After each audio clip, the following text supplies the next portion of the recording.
The Indians return home after an off day and a tough road trip to Kansas City and Detroit. Tonight's opponent, the Oakland Athletics, who are in second place in the American League's Western Division. The A's Plus is pitching, and lefty Gio Gonzalez squares off tonight against Fausto Carmona next on Sports Time Ohio. Back home here at Progressive Field as the Indians open a three-team homestand. It's the first of three tonight against the Western Division's Oakland Athletics. Hi again, everyone. Matt Underwood alongside Rick Manning. Oakland comes in here just a game below the 500 mark in second place in that tough Western Division. Meanwhile, the Indians just looking for a way to get off on the right foot when it comes to starting a series. They've lost the last four series openers in a row, and in that time, they've scored 2 runs or less 3 times. You know, anytime you're opening up a series, very important to try and win that first game. But they have made 35 errors in the 40 games that they've had opening up a series. It digs you a hole, and it's awfully tough a lot of times in a 3-game series to come back and try and win 2 in a row. And they just haven't been able to do that, and they haven't been consistent all year. All right, so on the hill tonight for Oakland will be left-hander Gio Gonzalez as the Indians try to get that struggling offense going, but it will not be easy against this guy. Well, this guy hasn't given up an earned run to the Indians all year. He's 2-0, and this guy really does have an outstanding curveball. He's got a good fastball, and Gonzalez this season, 10-8. And a 3.39 ERA matched up against Fausto Carmona, who has been struggling. He hasn't won in his last 3 starts. He has pitched well against the Oakland A's this year, so this should be a good pitching matchup. All right, that's the way it shapes up tonight here at Progressive Field. We'll be back with the play-by-play action coming up next.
The Tribe returns home to open a big homestand against the Oakland Athletics. First of 3 between the Tribe and the A's. Tonight, Wednesday, and Thursday evening. And then over the weekend, the Indians will welcome in the Kansas City Royals, followed by 3 games with the Chicago White Sox next week to wrap up this homestand. The Oakland A's come in here with a mark of 61-62, 8.5 games off the pace in the AL West. The Indians dead last in the AL Central. Game and a half in back of 4th place Kansas City. Tribe 50-74. They've lost 7 of their last 10, 3 in a row. Coming into tonight's action, Fausto Carmona and company have taken the field. Now let's get a look at Bob Guerin's starting lineup for the Oakland Athletics. It will be Coco Crisp in the leadoff spot, followed by Derek Barton. Kurt Suzuki bats 3rd, then Jack Cust, the DH. Mark Ellis hitting 5th. Gabe Gross, Rajay Davis, Jeff Larish, and Cliff Pennington batting 9th. Fausto Carmona is our starting pitcher, brought to you by the Indians Team Shop, where you get 2 free mezzanine tickets for any home game when you spend $50. Making his 26th start this year, Fausto looking to stop the bleeding. He has lost his last 3 starts. And, I mean, really struggled. 9 hits, 10 hits in his last 3 starts. 7 runs in that start against Kansas City, and he was a little upset. The defense certainly did not help him at all. So he is going to try and bounce back. He's pitched 2 good games against the A's this year. One was a win, one was a loss. That loss came on July 4th right here in Cleveland, 3-1 to the A's and Vin Mazzaro.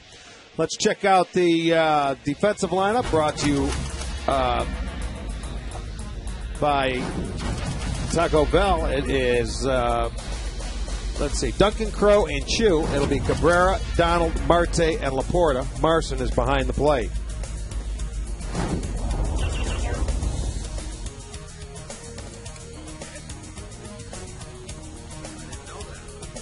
All right, so we're ready to go now as Coco Crisp steps in to get us underway. The one-time Indian, batting .279 on the year, 5 homers, 27 ribbies. And Carmona misses up high with a fastball for ball 1. Coco Crisp batting .373, as you just saw a moment ago on the graphic, over his last 15 games. Smacks this one foul. In the 3 games he played against the Tribe earlier this year, Coco went 0 for 10. First 4 seasons of his big league career were spent right here in an Indians uniform. And he smacks that into right field for a base hit to start the ball game. And now you've got to worry about him taking off. He has 16 stolen bases just since the All-Star break. That's second most in the major leagues. He has been doing a nice job. He's been running. I guess he's back to being healthy again. That is the key for Coco. And that is part of their games. They have stolen 44 bases since the All-Star break, which is the most. And that's Oakland never used to run the bases. And they have an 80% rate as a team as far as success rate, which is very good. Derek Barton looks at a first pitch strike. He's hit in 6 straight for Oakland, going 10 for 20.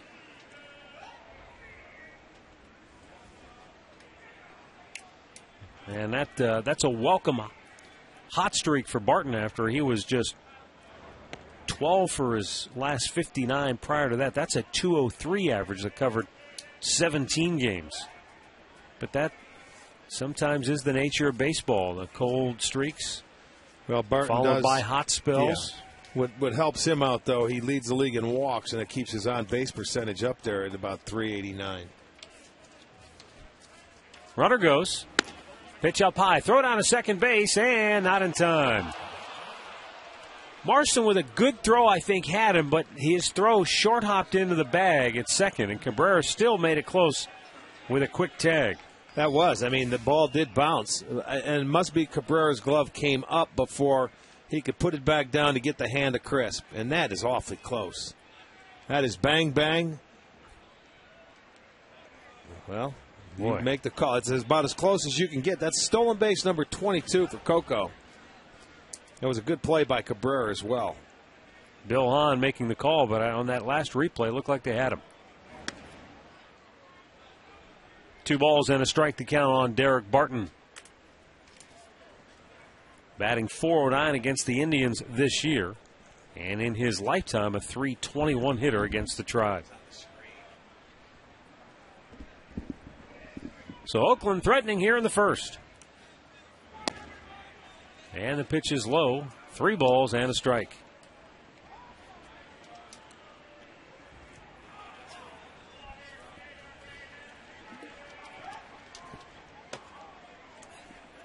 Barton to be followed by Kurt Suzuki here in the first for Oakland. 3-1 pitch is hit on the ground to second. Jason Donald will throw out Derek Barton. Coco Crisp moves over to third, 1 down. Bruce Dreckman calling the balls and strikes tonight. Paul Emmel at first, Bill Hahn at second, crew chief Gary Darling down at third. So here is Kurt Suzuki. The A's catcher batting just 246 on the year. Yeah, that average is down for him. He's normally a better hitter than that.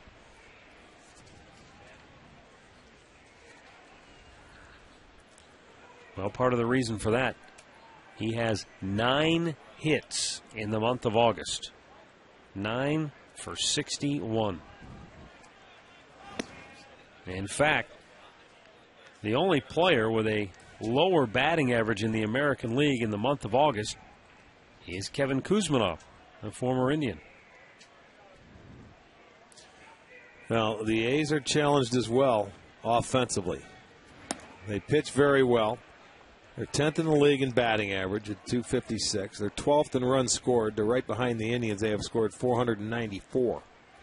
And last in home runs, the long ball. So I think the key against the A's is try and get a lead because, they're not going to be a big 3-run homer team to come back. Spun him out of the way, and it's 3-0.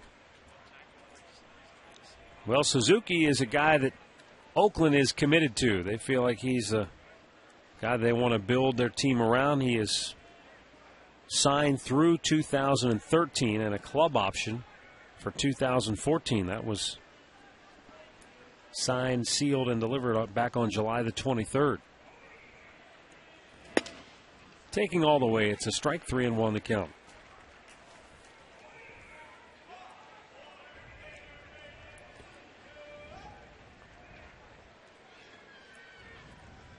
Coco Crisp, the runner at third with 1 out here in the first inning. And the 3-1 to Suzuki is bounced toward third. Marte almost tagged him out. He'll throw across to get Barton. And that was Suzuki, very nearly an inning-ending double play right there. Well, when that ball goes down the line, sometimes he freezes a base runner. Watch Crisp. He goes right back and just able to put the foot on the base. But the run does not score. Carmona a chance to get out of it.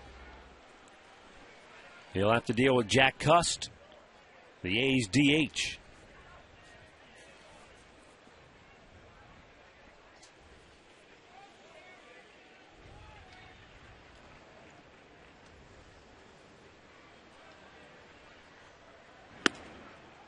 And he misses for ball 1. Jack Cust is a guy who has hit well against the Indians in his career. .322 average, 7 home runs, 24 driven in 26 games.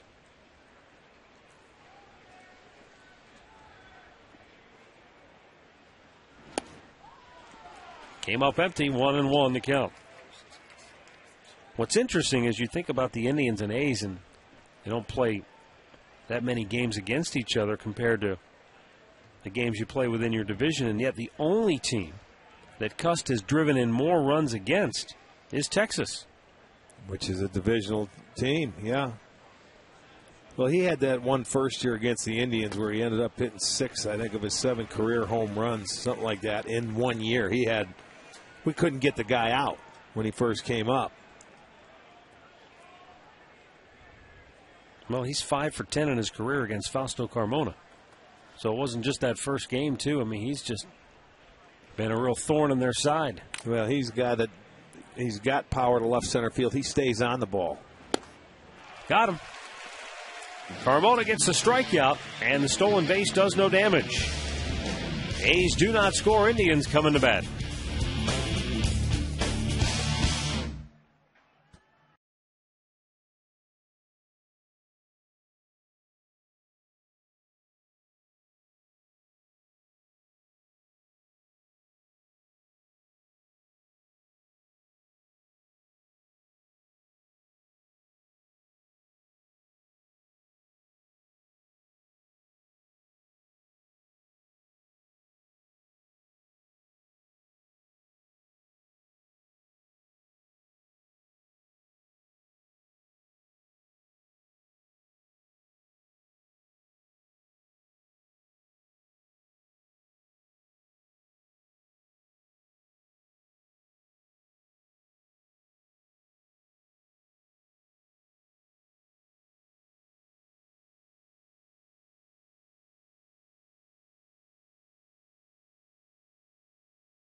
Lineup is presented by Progressive Insurance, proud to be the official auto insurance provider of the Cleveland Indians. Jason Donald is in the leadoff spot tonight, followed by Asdrubal Cabrera. Shin-Soo Choo bats third. Then it's Duncan, Nix, and Laporta. Marte, Crow, and Marson. That gives the Tribe 8 right-handed hitters against left-hander Gio Gonzalez. Well, this guy has actually owned the Indians this year in his 2 starts. He's gone 13 and 2/3 innings, has not allowed a run, and that's why he is 2-0. Fouled away by Jason Donald, and the count quickly 0-2. It's impressive when you look at Gonzalez, who's only allowed 129 hits and 154 innings of work. Yeah, but then you add to that the 70 walks. He will walk a guy, but he's also capable of coming back and striking you out as well. He's got a nasty hook. Up high with the fastball, 1-2 the count.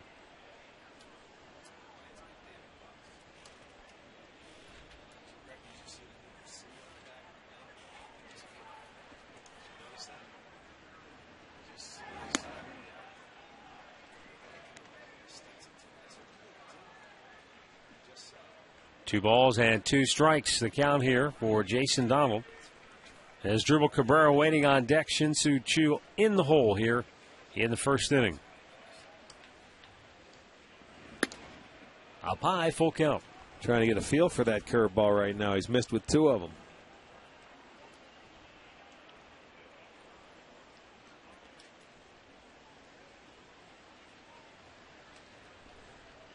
Now the payoff pitch. In the air, left field. Davis back. He'll pull it down. That's out number 1. Let's take a look at the numbers for Gio Gonzalez this year, making his 26th start. He's 10-8 with a fine 3.39 ERA. You can see the innings and the hits right there, but the 70 walks, he leads the team with 127 strikeouts. He has not allowed a home run in his last 5 starts. And these guys, this Oakland staff, they pitch much better at home than they do on the road, but they're still a very good starting staff. Asdrubal Cabrera looks at a belt-high strike.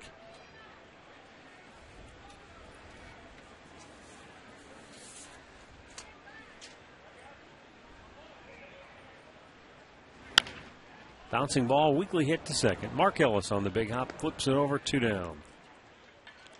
We'll check the A's defense behind Gonzalez tonight, sponsored by Huntington Bank. It's Davis, Crisp, and Gross in the outfield. It'll be Larish, Pennington, Ellis, and Barton on the infield, with Suzuki behind the plate. They are rated 6th in the league. They have made 76 errors as a team.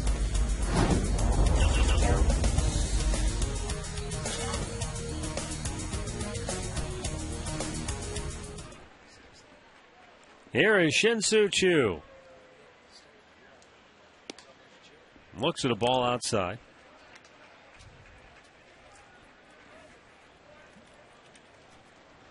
Choo has really excelled here at home this year, batting .337 at Progressive Field. He's hit in 7 of his last 9 overall with a homer and 5 driven in.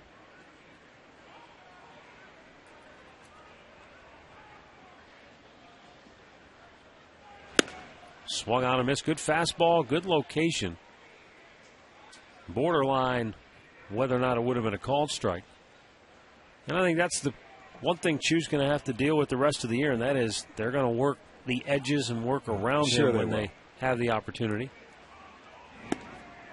2-2 the count. See, he's able to lay off that. If they bring that fastball down a little bit more, Choo's got that kind of swing where he can stay on it and lace it to left field.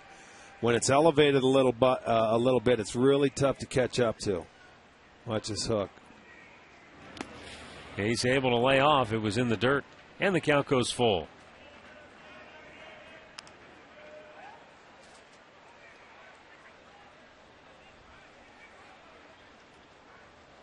Shelley Duncan would be next.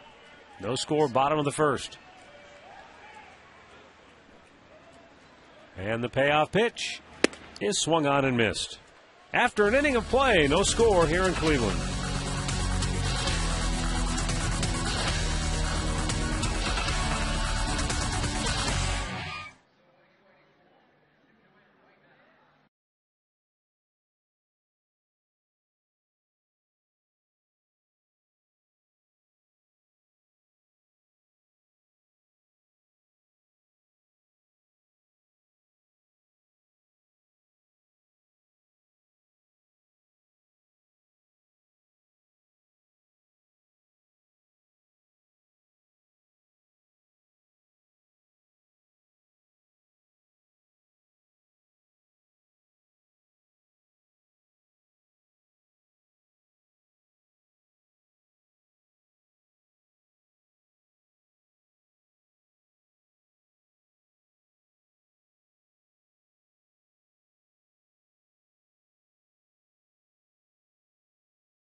Subway, play hard, eat fresh. By Continental Airlines, work hard, fly right. And by your Northern Ohio Toyota dealers. Second inning here at Progressive Field, and Mark Ellis leading off for the A's. Ellis, Gabe Gross, and Rajay Davis for Oakland here in inning number 2.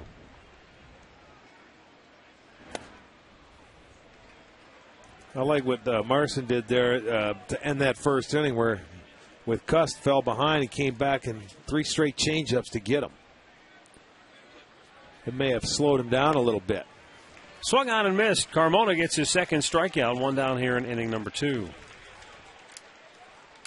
Really tied him up with this pitch. Yes, he did. That's that good sinker coming in on the hands. You see Marson sitting on the middle of the plate, but the movement of that ball, and that one went down. It didn't stay up in the air. That's a true sinker right there. Fausto was able to get on top of that ball and had great movement.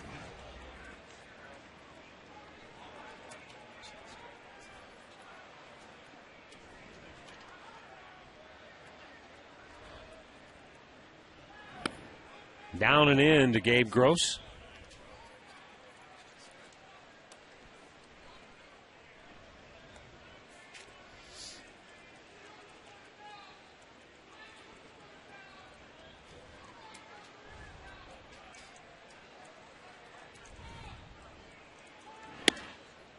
Strike called.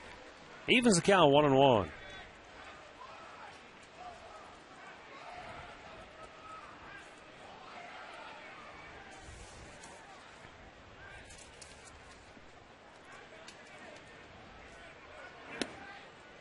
Gabe Gross, since the All-Star break, is just 5 for 31.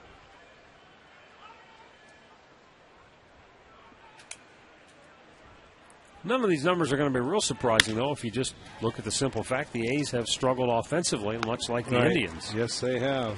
And when you struggle, you don't have many guys who are going to sport gaudy numbers coming in. And they're not, we talked about they're not a home run hitting team. They're not going to outslug you. They have to do the little things right. They have to play defense. They have to move runners, and they pitch well. Well, and that's one thing they have done. Right. They've pitched very well, so they keep themselves in games. But their defense has played very well, too. They've only made 76 errors. Stay tuned after the ball game later tonight for Chuck's Last Call, presented by PNC Bank. Rajay Davis batting .267, 5 homers, 40 driven in. This is a guy you definitely want to keep off the bases. 36 steals on the year, and he'll single to center field right here. Well, especially now with 2 outs. Crisp was able to get a stolen base, and they have 3 guys in the lineup with 20-plus steals. It's Coco, it's Rajay Davis, and it's Pennington, who is hitting 9th, but he goes down and gets a low fastball there, hits it right back up the middle.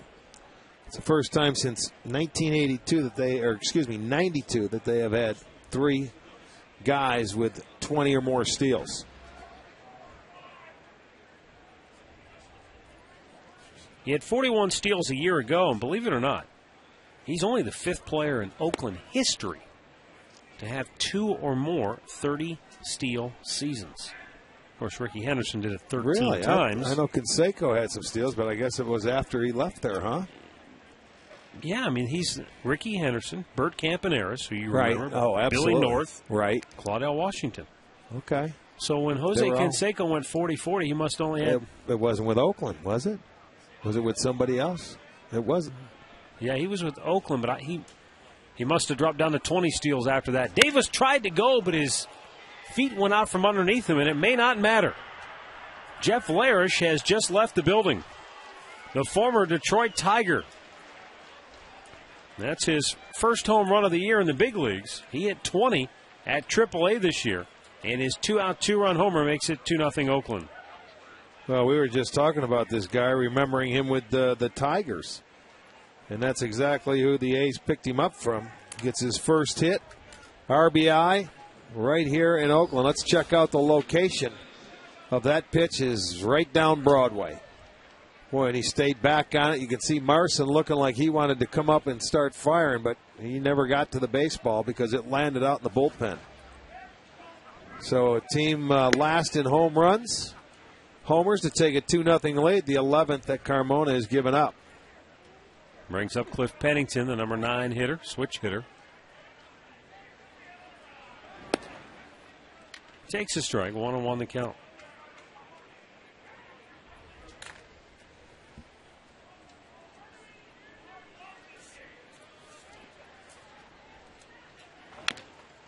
Pennington fouls it off.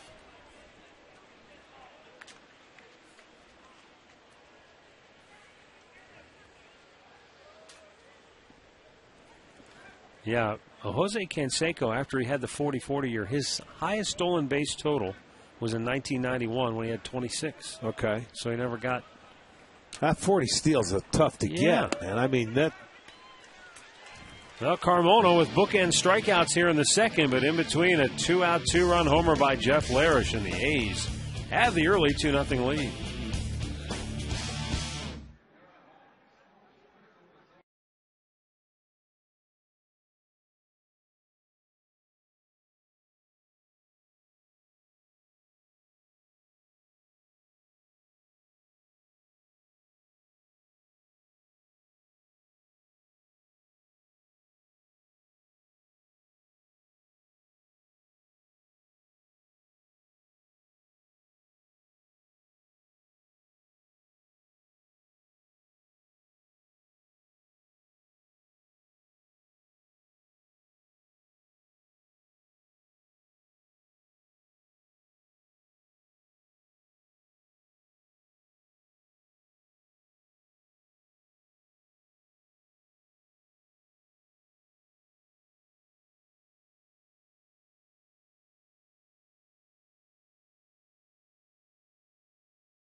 He'll be followed by Jason Nix and Matt Laporta. Gio Gonzalez, the left-hander, deals. And Duncan looks at another ball down low, 2-0 the count.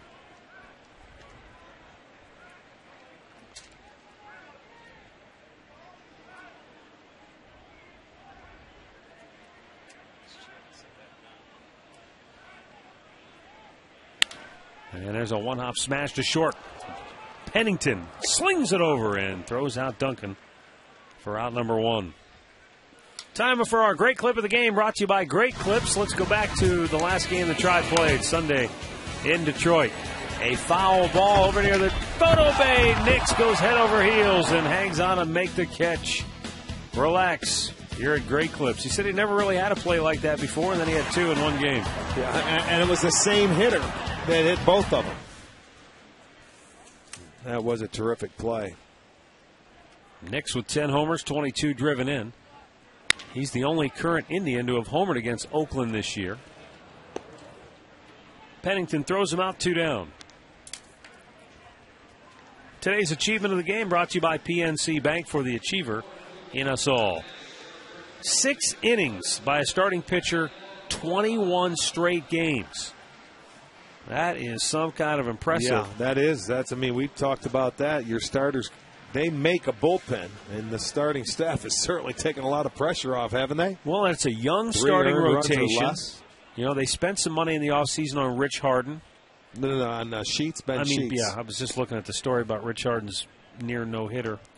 Yeah, they spent some money on Ben Sheets. I think Justin Dukeshire, he's on the DL. Was a veteran that they had counted on, but Those two guys haven't done much, but the young guys have stepped right in. They're testing the wrong guy. With Pennington. Low throw. Barton can't dig it out. And Laporta hangs right there at first base. So the errant throw by Cliff Pennington keeps him from completing the trifecta here in the second inning.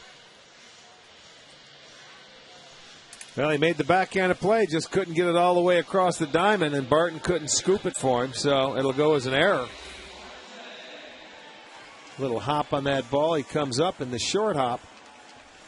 Barton stretches, and Laporta will reach on a 2-out error. But, they spent $10 million, which you were talking about, on Ben Sheets. And, they thought maybe something could happen. He was hurt right before the trading deadline, just in case anybody wanted him, which it didn't look like because he never really pitched well for him all year. He might have been better off spending that on a couple of hitters, which I think they will probably target this offseason.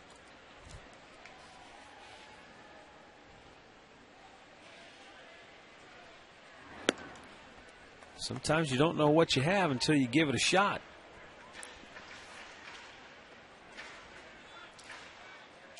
And Oakland has discovered they have 5 very good young starting pitchers. In fact, they're so good that Joe Madden was quoted as saying he thinks they're as good, as talented as the 5 he has in Tampa. That's saying something right there, because that's, well, they are leading the league in ERA. Now the key is, can they stay healthy? Bouncing ball to third. Pennington, Larish can't hold it, and then he throws it away. And so Indians go to second and third on a double error by Jeff Larish, the third baseman. So 3 errors in 1 inning. Wow. You talk about compounding your mistake. He hit a 2-run homer in the top half of the inning. Okay, there's 1 error. All right, you don't catch it, just pick up the ball and hold it. Now he tries to make a great play and really makes a dumber play by throwing it away.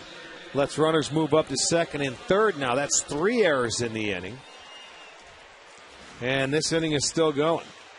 So Larish, who hit the 2-run homer that gave Oakland the lead, keeps the inning alive, following up the miscue by Pennington, the shortstop. And now can the Indians take advantage? Trevor Crowe steps in. Trevor Crowe, over his last 12 games, batting .262.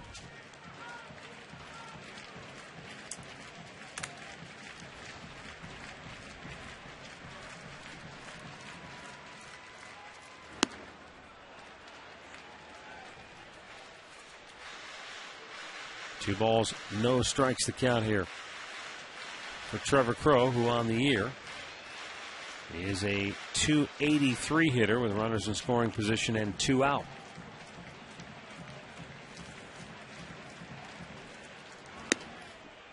Boy, it doesn't look like he wants much to do here with Crowe. I mean, he's been able to spot that fastball when wanted, but he's being a little extra careful. I don't know if he's choosing to go to Marson or not.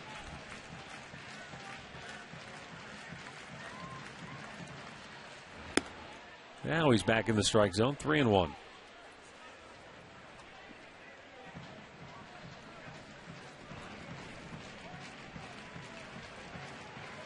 By comparison, Lou Marson is 5 for 43 with a runner in scoring position.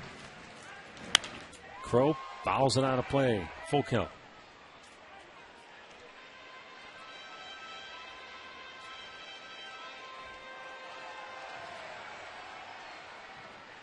One big difference, though.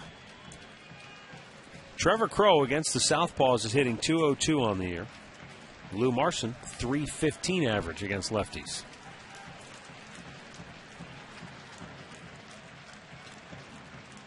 With runners at second and third, the payoff pitch is swung on and missed. Indians cannot take advantage of the 3 Oakland errors in the inning. And through 2, it's 2-0 Oakland.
taste greatness moment.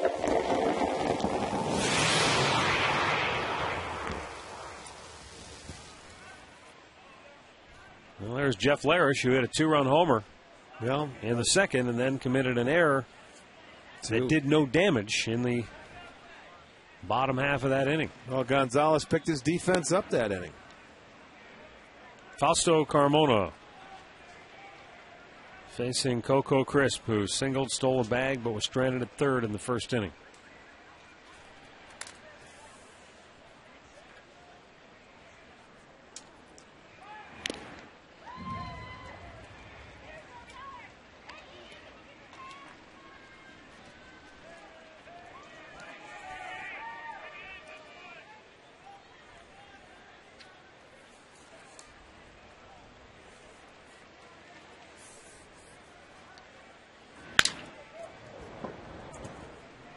One ball, 2 strikes to count here on Coco Crisp.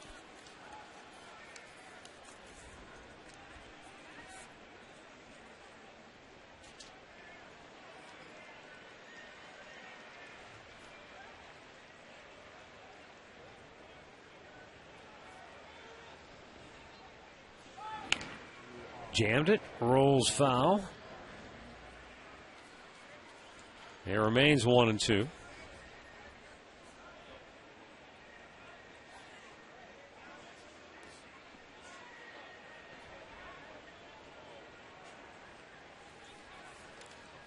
Now the 1-2 delivery.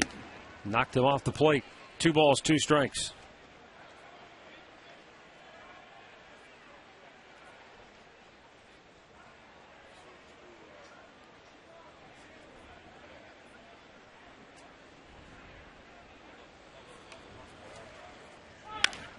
And Coco just continues to spoil pitches from Carmona here.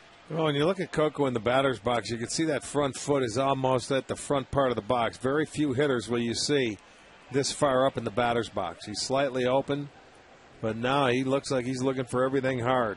Most guys tend to get to that back line. He's out in front of the plate. Well, he is spoiling a ton of pitches here. Yes, he is. It's only been a 7-pitch at bat. It just seems like more. 5 foul balls.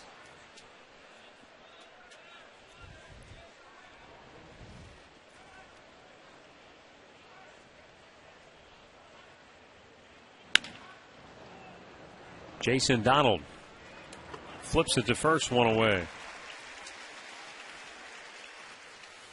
Time now for our Subway Fresh Face of the game.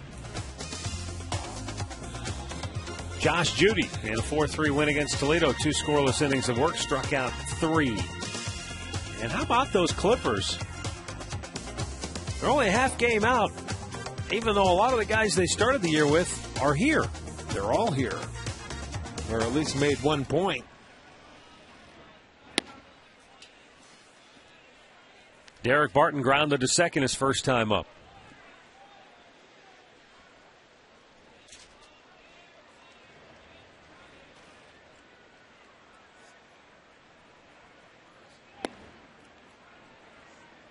Well, you'll just look around the field right now. Shelley Duncan, Trevor Crow, Jason Donald, Matt Laporta, Lou Marson all spent time at AAA Columbus. A couple of pitchers as well. Gomez and Tomlin from the starting rotation.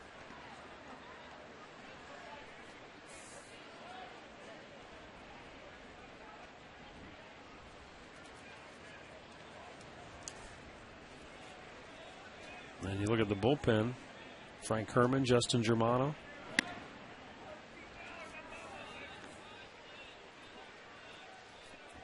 Derek Barton goes down to first with 1 out here in the third. Well, we'd like you to fill the house for Diabetes Association of Greater Cleveland. That'll be tomorrow night, middle game of this series, 7:05 start. And for every ticket sold, $1 will be donated to that charity. Call 216-420-HITS or visit Indians.com.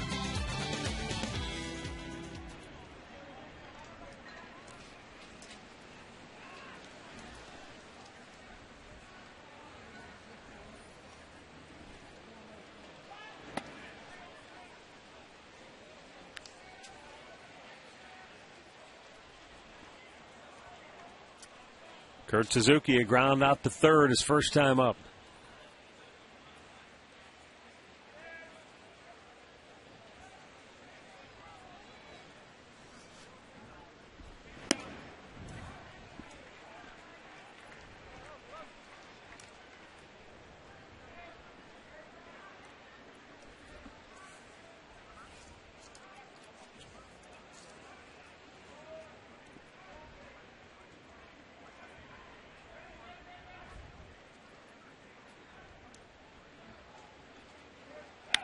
Ground ball to short, double play ball. Cabrera goes to second for one. Donald's relay in plenty of time. It's an inning-ending double play.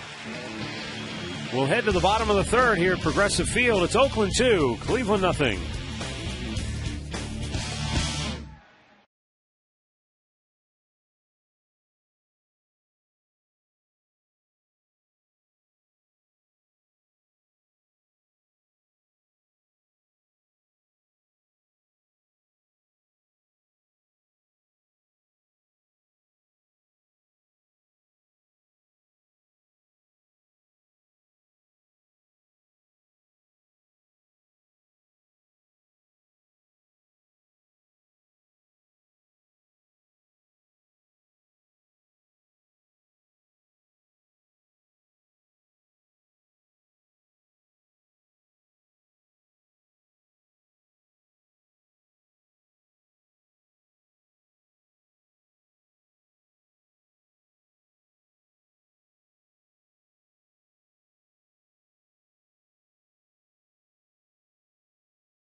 It's a 2-0 Oakland lead as we go now to the bottom of the third. Lou Marson, Jason Donald, as Drupal Cabrera will bat for the Indians. Manny Acta out talking with home plate umpire Bruce Dreckman. Bruce Drennan. The entire time in between innings here. I don't know what they could be talking about. Whatever it was, Manny got a satisfactory explanation, and you can tell that as he walked away.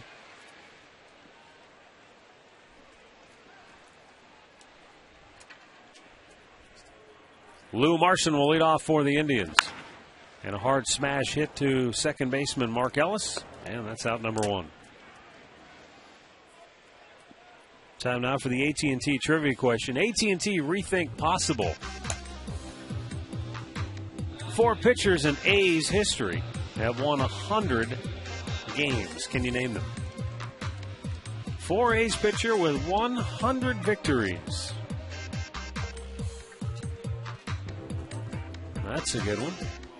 You got to figure that's 5 years of 20 wins, so you figure you've got to be around a while to even get close to that. You think about the guys that they've had recently who were successful. You know, Barry Zito and Tim Hudson, Mulder. I don't know that any of them pitched long enough to get 100 wins. I don't think so. You got to be there a while is right. So you've got to go back. If you go back into Oakland lore, they had some good pitchers. Catfish Hunter, Raleigh Fingers, Ken Holtzman. Slashed foul out of play down the right side. Vida Blue. That's a good one. I don't know. I don't know how. Because the problem with that is that they had those great teams, but Charlie Finley broke those teams up. So I'm not sure. That's a good. As I think back on it, I don't know lengthy the careers were in A's uniforms. We'll have to talk about it in between innings. We'll write a couple down that we think. But you're right. They have had some good pitchers. You have those La Russa years in the 90s. Yeah. There's a late good, 80s. Yeah. Dave Stewart was obviously the linchpin, but who am I thinking about? Welsh? Yes. Yeah, because Eck used to save all the Big games guy. for him. Yeah. Bob Welsh. Bob Welsh was I think he had 23, 24 wins. He had one 27. Is that what it was? Yeah. Yes, he did. He had 27 one year. 89 or something like that. Strike over the outside corner as Drupal Cabrera bounced out the second his first time up. Bats here with 2 down and the base is empty in the third. The Indians' lone base runners to this point both reached via error. Popped up, foul, back out of play.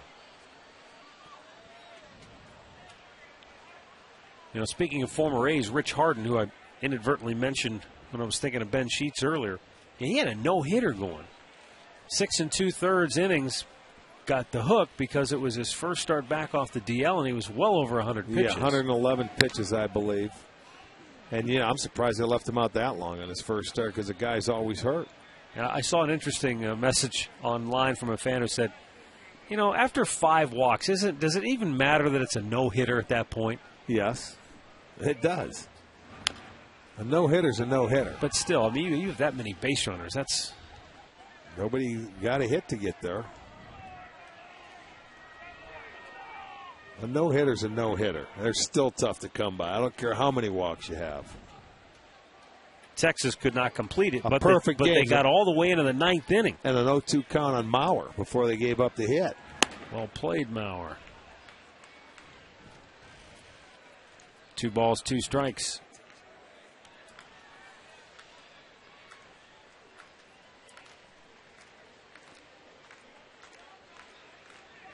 And the 2-2.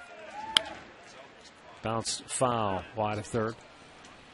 Texas Rangers president Nolan Ryan said afterwards the one guy he was worried about in the 9th inning was Joe Mauer. Well, and how can't you be? I mean, and he knows a thing or two about no-hitters. Yes, he does. Better than anybody.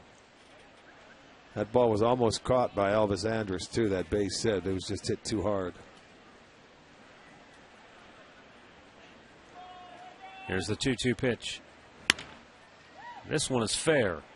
Larish on the money this time, and the inning is over. Tribe goes 1, 2, 3, and after 3, it's Oakland 2, Cleveland nothing.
Jack Cust leads off the fourth inning for Oakland. Struck out to end the first inning, his first time up.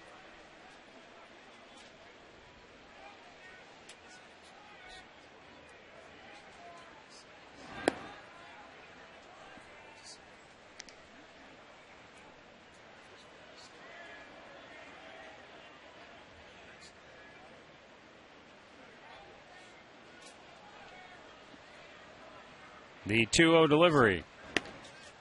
A little bit wide of the mark. 3 balls, no strikes. Cust, Mark Ellis, and Gabe Gross.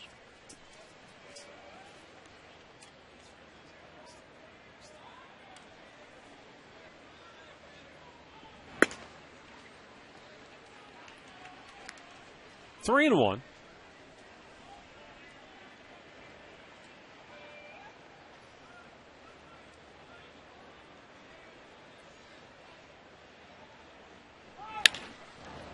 In the hole, Donald with a diving stop, but he can't hold on to it. It's squirted free, and Cust has a leadoff single here to start the fourth inning.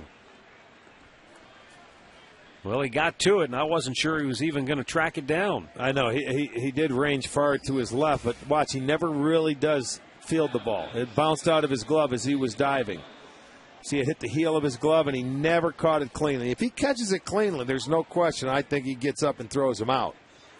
That's the first thing, but that glove was going down. It just never got near the pocket. So it'll go as a base hit. Good effort. Mark Ellis struck out his first time up.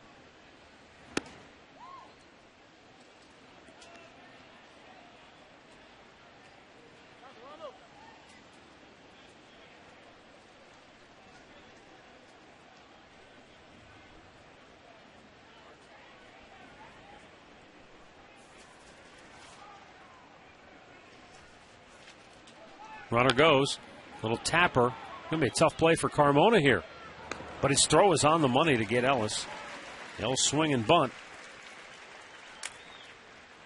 Well, they're trying to play a little hit and run action, even though Cust cannot run very well. They start the runner. Ellis has to put it in play. I'm not sure the pitch was very good. But he did his job. Got the runner into scoring position and almost beats it out. Fausto makes a nice barehanded play. So with one out now, they'll have an opportunity with a runner in scoring position. Gabe Gross grounded to second base his first time to the plate.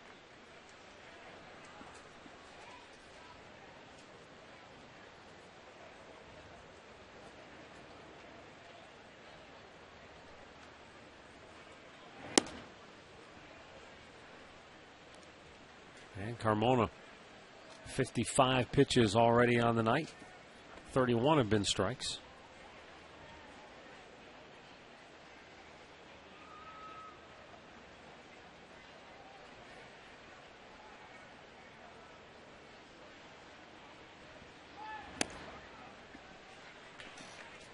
Well, sounds like Johnny Damon's words of endearment when it comes to Detroit were not simply hollow. I mean, he, true to his word, he turned down a chance to go back to Boston with the Red Sox after Boston had claimed him on the waiver wire. Swung on a miss. He had veto right power, and he said, nope, I'd rather stay in Detroit. And we talked about it when we were in Detroit, that he had gone out of his way to say nothing but flattering things about the city of Detroit, the Tigers organization. He wanted to be part of it. Yeah, because Boston claimed him off of waivers. So he could have been back in a Red Sox uniform already. Well, he's staying put, and, you know, that's his right. And, you know, maybe, who knows? He knows that organization. He played there. Matter of fact, won a World Series there. I don't think, does it surprise you? It doesn't surprise me. I guess it doesn't. I guess, though, Rick, in this day and age, when an athlete says anything, you tend to view it a little bit cynical, though, because so many times guys say, oh, I love it here, I want to be here, and then the next thing you know, their best offer comes along, and they're gone. Here's my philosophy, why I believe, you know, he wants to stay in Detroit. Going to Boston, they won't keep him after this year. They won't retain him. If he stays in Detroit, there's an option. you know, that he has, and they may bring him back. That's something they have to decide. Whether they do or they don't, he probably feels it's better off for him staying with that organization than going to Boston for a month and a half. Swung out and missed. He gets the strikeout, his 4th of the game, 2 down here in inning number 4. All right, dog owners, you don't want to forget, Puppy Palooza will be Thursday. Get a ticket for you and your dog, and the game starts at 7:05 here. It's for just $30. A portion of the proceeds benefits the Animal Protection League. And arrive early, walk your dog around the warning track. 216-420-HITS or visit Indians.com. That all takes place on Thursday night here.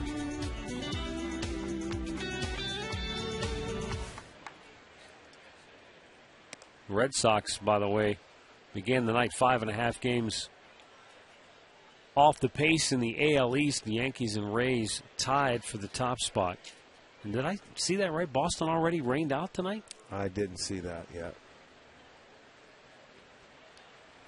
It's either being delayed or they've already. You know, sometimes you get that. Well, it's postponed against Seattle. Yeah, you get that rain in Boston where there's no chance it's going to stop. Right. Well, they had that the other night in Kansas City after we just left Friday night, where their starters went and loosened up and got loose. And, you know, they had to play the doubleheader the next day, and it cost them both starters. A little bit outside. 3-0 the count.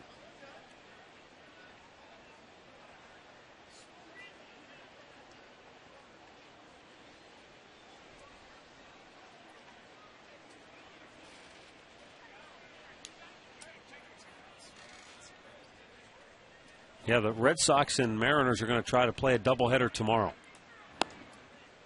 As Davis walks, 2 on, 2 out for Jeff Larish. Let's go back to the studios for an in-game update. Here's Al Pawlowski. Well, Matt, you just mentioned the Yankees. They're playing the Blue Jays tonight here in the 3rd inning. Up 3-0, 2-run homer for Marcus Thames. Next batter is Jorge Posada. Solo shot for him. 6-0 Yankees. Bottom of the 3rd inning now at Rogers Center. Back to you. All right, thanks, Al. Speaking of the Yankees and the Toronto Blue Jays, how about Jose Bautista? Unbelievable. Putting a little cushion between himself and Miguel Cabrera. For a guy that never had more than 16, has 40 right now. 40 That's home incredible. runs. And wasn't it just the other day Cabrera was within a couple of them? Not a couple. Seemed like it. He was closer than 9. Well, that's what he's falling behind now. At one time, before the second one he hit, he got a pitch up near his squash. Base hit in the left field. Duncan charges, grabs it, and the stop sign is thrown up quickly for Jack Cust, and the bases are loaded.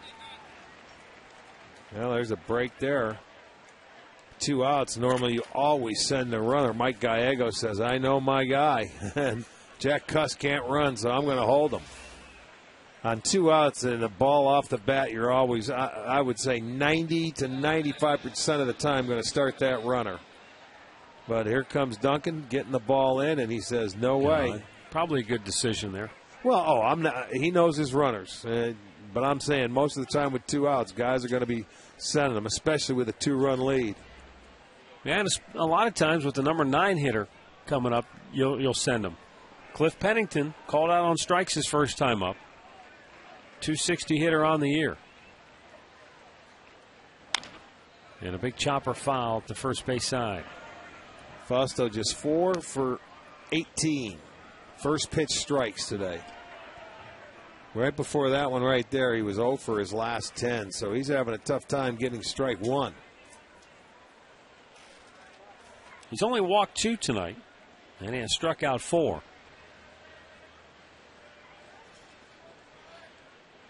The 0-1 pitch. Took something off. Pennington out in front of it. 0-2 the count. Now let's see if he can put him away.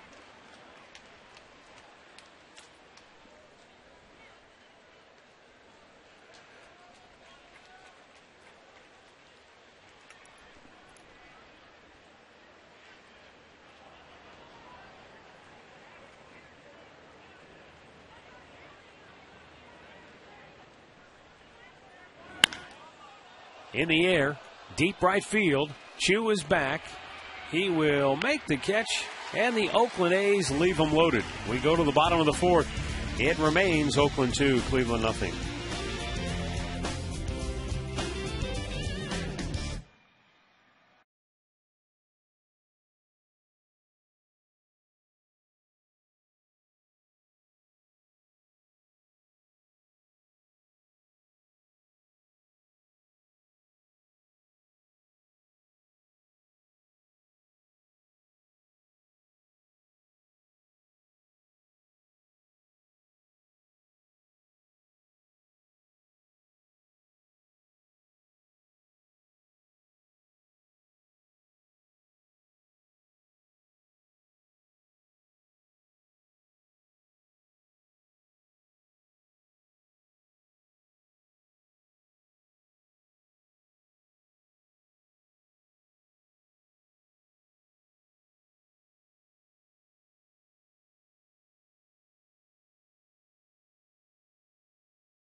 Two-zip Oakland on top as we go to the bottom of the fourth inning. For the Tribe, it will be Chu, Duncan, and Nix.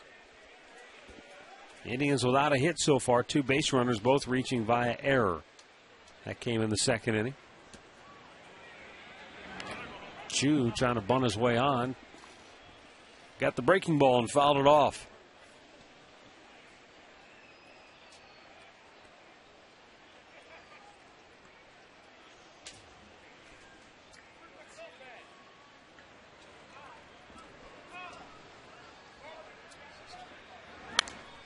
Back out of play. It's 0-2.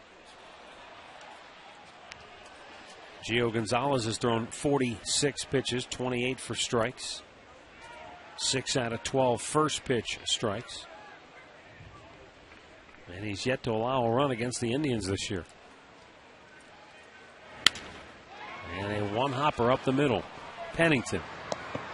Nice stretch by Barton on the other end for out number 1.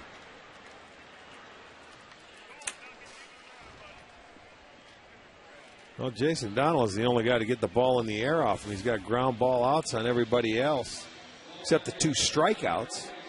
And, of course, the errors that were ground balls. But as you'll see him stay on the base. Nice save. He couldn't save him the last time, but he does this time and gets the first out.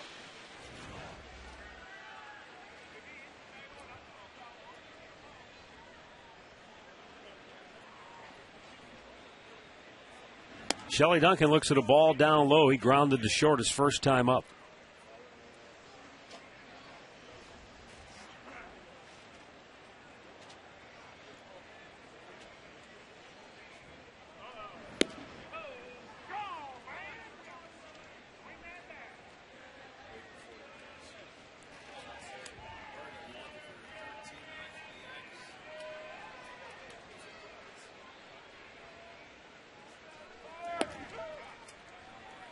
Two balls and a strike. Duncan trying to stop an 0 for 12 slump right now.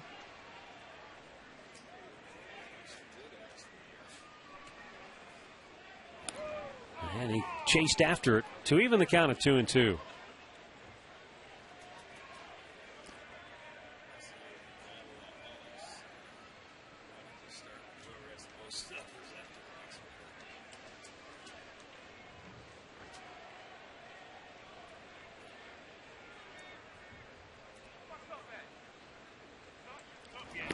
Check to swing. Did he go? He did not, says first base umpire Paul Emmel. So 3 balls and 2 strikes for Duncan with 1 out here in the 4th inning. All right, he's able to hold up.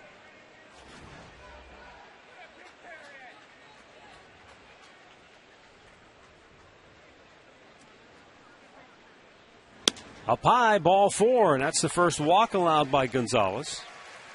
But as we told you earlier, he's given up a bunch of those. That's 71 walks on the year against 129 strikeouts in 157 innings of work. All season long, when the Indians hit home runs, we raise money for the Gathering Place. Over $5,800 raised so far, courtesy of our friends at Great Clips. Rick and I are each making a donation ourselves as well. You can log on to touchedbycancer.org to learn more about the Gathering Place, which helps individuals and their family members who have been touched by cancer, with programs offered free of charge from 2 locations, one in Beechwood on the east side, one in Westlake on the west side of town. Jason Nix, a ground out to short, his first time to the plate. And he looks at a strike. It's quickly 0-2.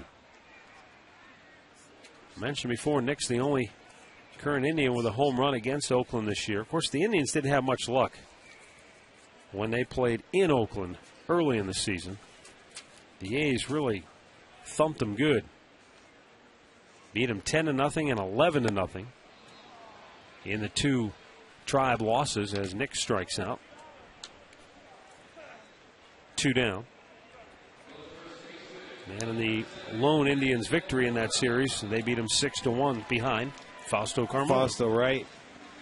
That was against Anderson. He ended up coming out of that game. So with 2 down, Matt Laporta will be the batter. He reached on an error his first time up.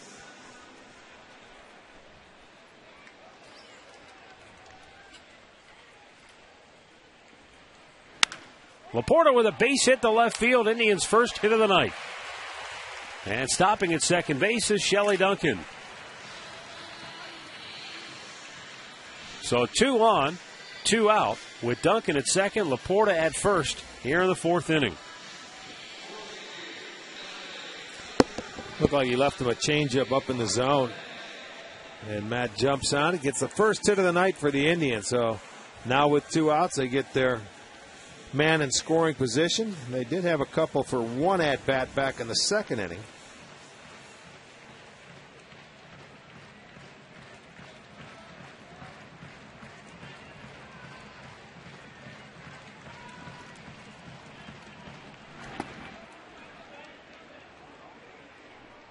Andy Marte reached on a double error his first time up. He hit a ground ball to third. Jeff Larish misplayed it. And then Larish launched the throw into the photo bay.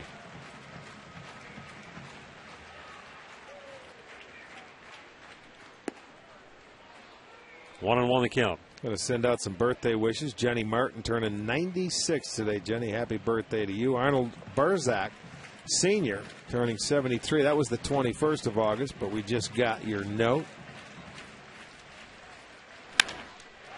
There's a base hit into right field. Coming around third, Duncan is going to get the stop sign. Great throw by Gabe Gross. Duncan had no chance to get home. But the Indians, like the A's, have loaded the bases here in the 4th inning. And like Oakland, they've done it with 2 outs. Yeah, Marte goes the other way. Gross has a good arm in right field. So, you know, with 2 outs here, and I know you hate to stop a guy, but you have to down 2 runs. You can see he gets the ball by the time Duncan even gets to third base. So that he would have been dead by 15 feet.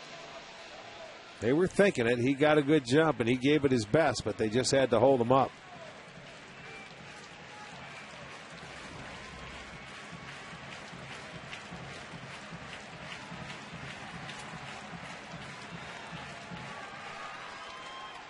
Crow, breaking ball in the dirt.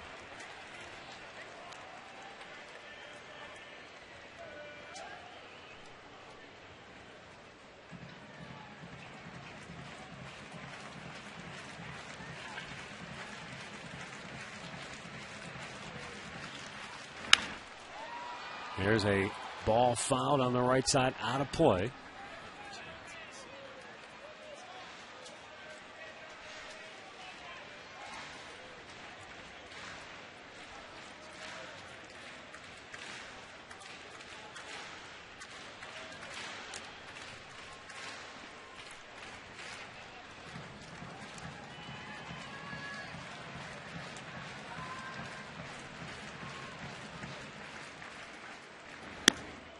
Way up high.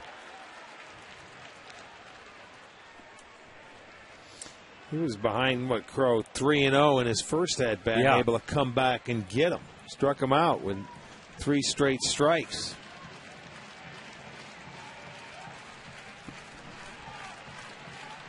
Base is full of Indians with 2 down here in the 4th. Tried down a pair. And Crow with a bouncing ball to first. Barton goes to second for the inning-ending force, and the Tribe leaves them loaded. 4 complete. It's Oakland 2, Cleveland nothing.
$50 Chicken McNuggets for $9.99. McDonald's, I'm loving it.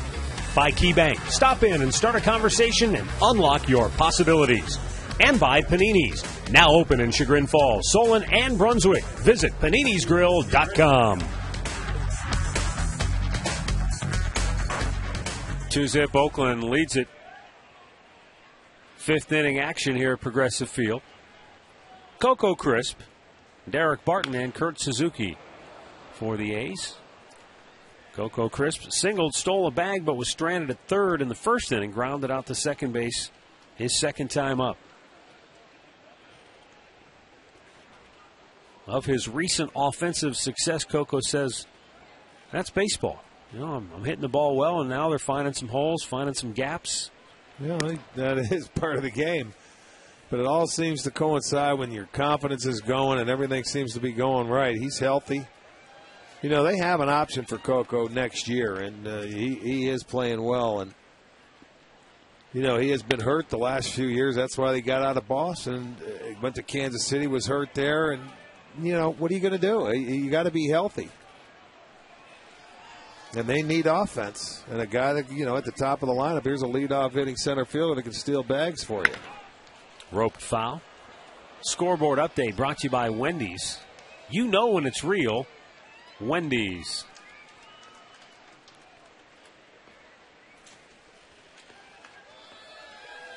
Well, I think the other thing it illustrates, too, Coco Crisp recognizing that when you're going hot, you don't really say much about it. You tend to try and downplay it. Absolutely. You just try and fly under the radar, man, and don't do anything is right. Let me finish up on some birthday wishes. Fred Dreyer of Chardon turning 77. Ken Beard of Tiffin, 75. Don Murphy of Northfield Center is turning 70. Happy birthday to each and every one. And Jim and Dolly Blucker of Suffield, Ohio, 64th anniversary. Congratulations to you. Coco Crisp creams this down the right field line and gone. His 6th home run of the year, a leadoff solo smash, makes it 3-zip A's. Yeah, and he's hitting from that slightly open stance, and that fastball stayed there, and he was able to turn on it and keep it fair. 6th home run of the year for Coco, and every run the A's have scored today come long ball. There it is. Fastball about 91 inside. Well, that was a good swing, and it stayed fair. Right on the line. Brings up Derek Barton 0 for 1 with a walk. Carmona has given up 2 home runs tonight. Now 12 on the year. The only other game he gave up 2 home runs in was August 7th against Minnesota.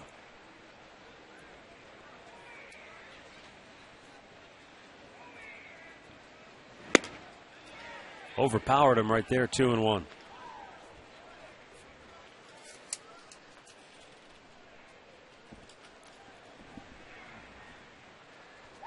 Is it my imagination or the midges making a return? It looks here? like yeah, they are. He's look at trying that. to swat him away. Well, it has to. Carmona's on the mound. That's when they come, isn't it? Except normally they attack him too. Maybe he's learned to tame them. You know, I don't see him from here, but I can see him from our camera on our monitors, and they look like they are all around. This next pitch will be number 80. Out of play.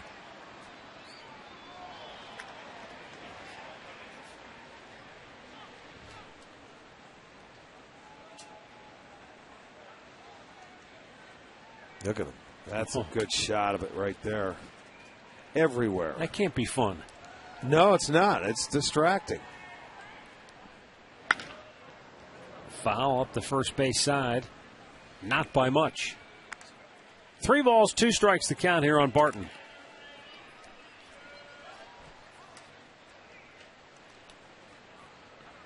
You think back to that playoff game in 07 against the Yankees, though. Carmona had such a steely glare into home plate. It's almost as if he didn't even notice the bugs. Oh, a diving effort by Laporta, but he couldn't come up with it. And Barton has a line drive base hit. So a homer and a solid single for Oakland to start the 5th. And Lou Marson's going to go out to talk with Carmona.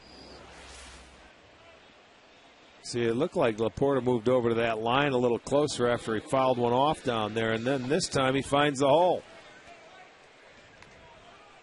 Hit to his right, goes between first and second. That is hit number 7 now for the A's. And you remember when in that Yankees series when they came out with all of the bug spray and everything, it attracts these things when you put it on, the bug spray.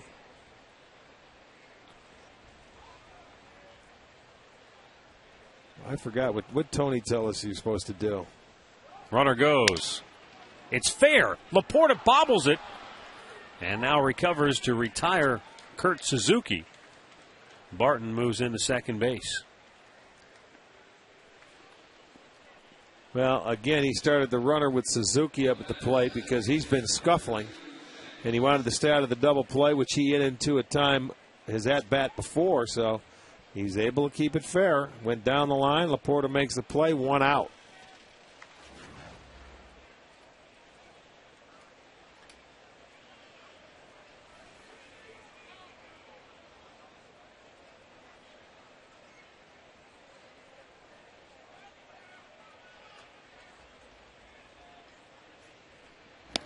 Swing and a miss by Jack Cust, who had a base hit his last time up.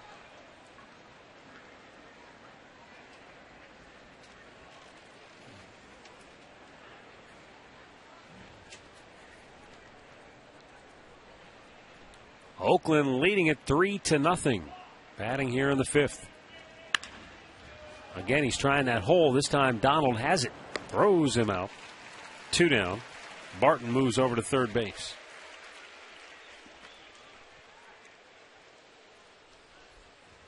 Brings to the plate Mark Ellis.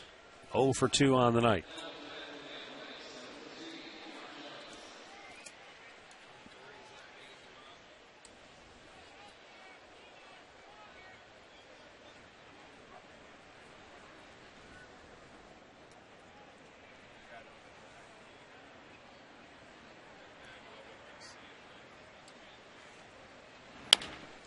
Chop foul over the head of the runner at third base. That's Derek Barton. And Mike Gallego, the third base coach, flips it to a fan.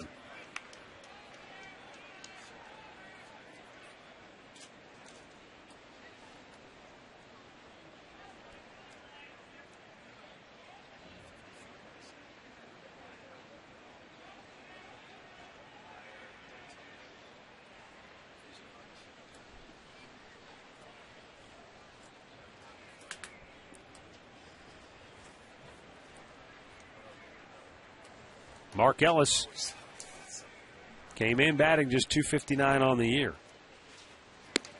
But he's another one of those guys who always seems to save his best for the Tribe. A career .311 hitter against the Indians. The only team he's batted better against is Tampa Bay.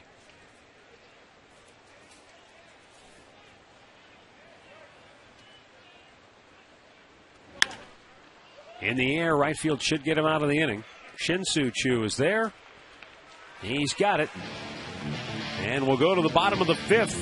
Oakland now leading it 3-0 after the home run by Coco Crisp.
Here at Progressive Field, Lou Marson, Jason Donald, and Asdrubal Cabrera to bat for the Tribe.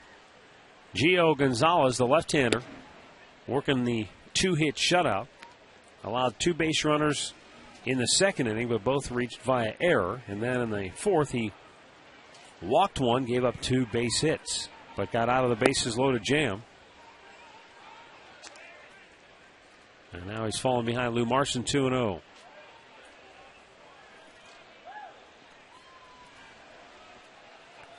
It's been an unlikely source for Oakland tonight, the long ball. They were last in the league in homers. They hit their 74th and 75th. Cliff Pennington, the shortstop, throws out Lou Marson, 1 down. Take a look at our 5-star league leaders, brought to you by the GMC Sierra. Never send a truck to do a Sierra's job.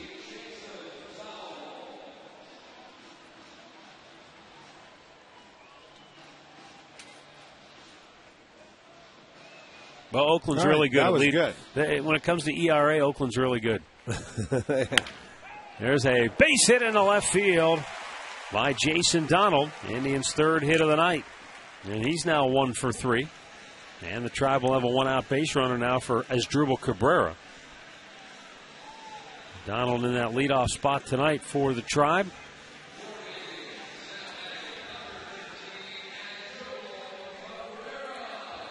Cabrera has grounded out twice so far this evening.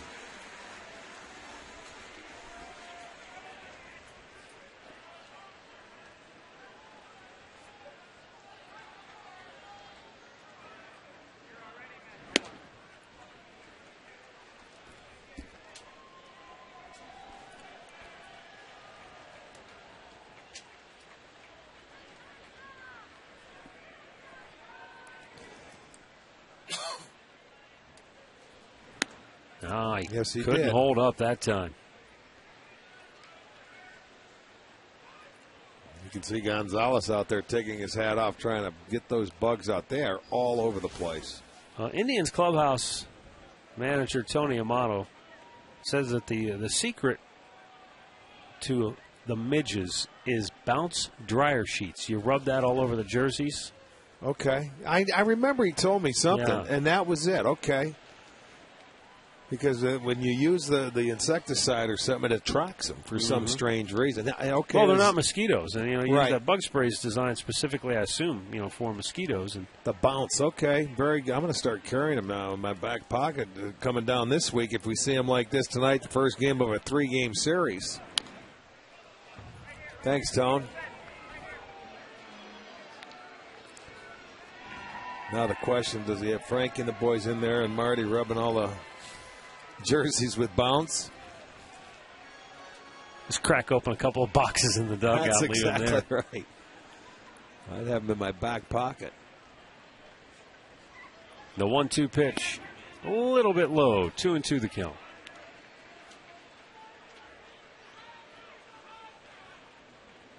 Minnesota leading Texas 2-0. Down on the Lone Star State. Big battle there between two division leaders. Minnesota began the night with a 4.5-game lead over the White Sox in the Central. And Texas, of course, leads Oakland by 8.5 in the West. Bouncing ball to third. Larish goes to second. They get one there, and that's all they get. Ellis just hopped up to avoid the sliding Jason Donald. 2 down. This game recap brought to you by your Northern Ohio Toyota dealers. For a dealer near you, visit buyatoyota.com. Jeff Larish, his 2-run home run in the second inning, put the A's on top.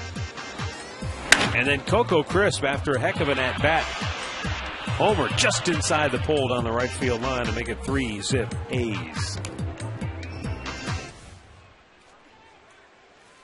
Shin-Soo Choo is 0 for 2 tonight. He has struck out and grounded out. And now he's got a base hit straight up the middle. As Dribble stops at second. 2 on, 2 out.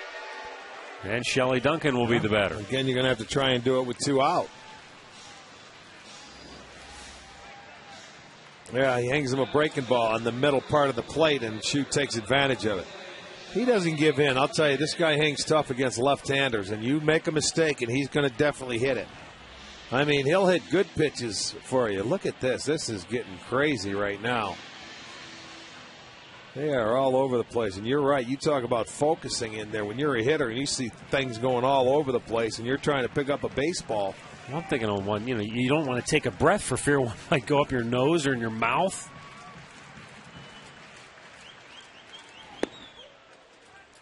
Three of the Indians' 4 hits off of Gonzalez that have come on the first pitch.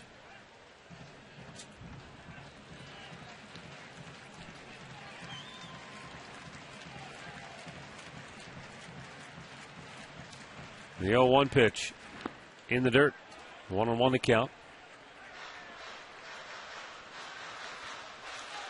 And now Duncan has himself in a pretty good spot here. 1-1. 2 on and 2 out. Pitch count climbing for Gonzalez up to 77 now.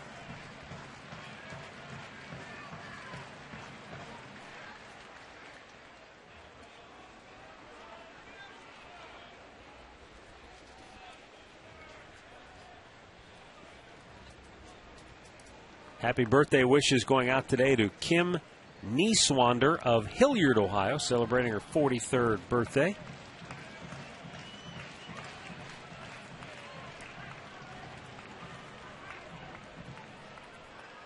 Kurt Suzuki out to talk with Gio Gonzalez here. He got out of a bases loaded 2-out jam in the fourth. Got out of a second and third 2-out jam in the second. But as you said, it's been the 2-out rally for the Indians tonight. Although even the Indians have done very, very well. 45% of their runs coming with 2 outs. That's still a tough RBI. Did he go? He did, says first base umpire Paul Emmel. Well, once he gets started, he got that good breaking ball, and you can see he certainly did. He tried to get it back there in time, but could not. That's that pitch. It's awfully tough, that curveball. Sharp, hard breaking. Missed outside with it. 2-2.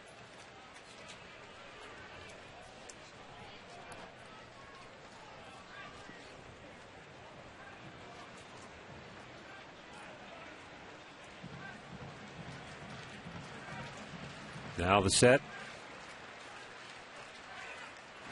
And Duncan pops it up, foul.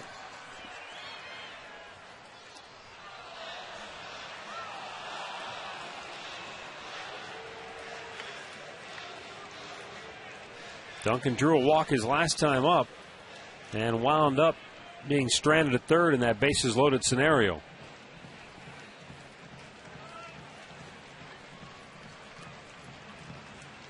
The 2-2 missed again, full count.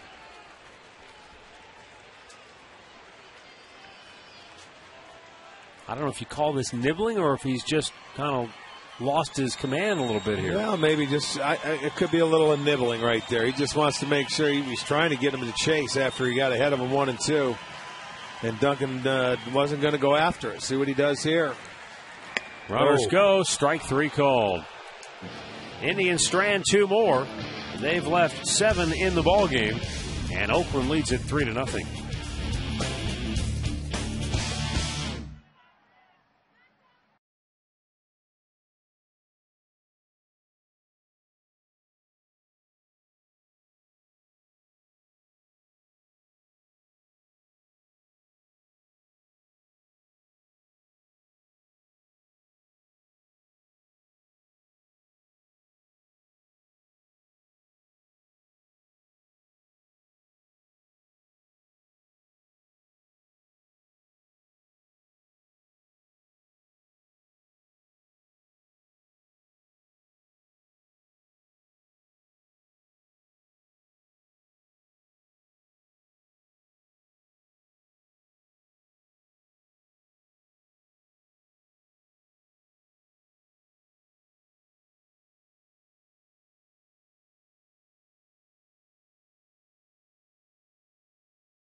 Leaders for $5, any Northeast Ohio Mark's location. So come into your nearest Mark's, where you'll find a huge selection at low prices every day. 3-zip, A's on top as we go to the 6th inning. It is almost like a fall evening, even though it's not technically fall till the middle of September. Last couple of days. The cloudy skies, overcast conditions, it's kept the temperature down, definitely.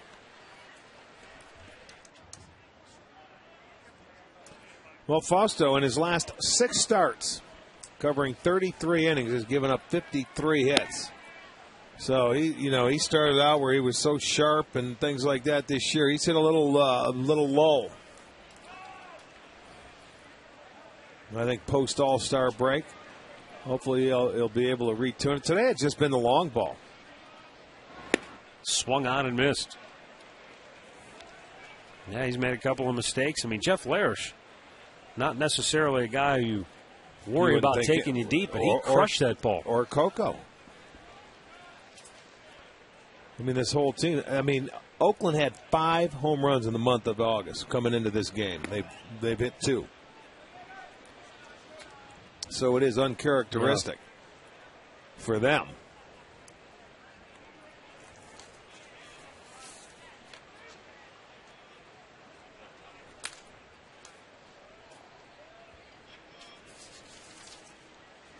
Swung on and missed. And Gabe Gross, as I mentioned earlier, is just 5 for his last 33 in the month of August. You talk about their power outage in August.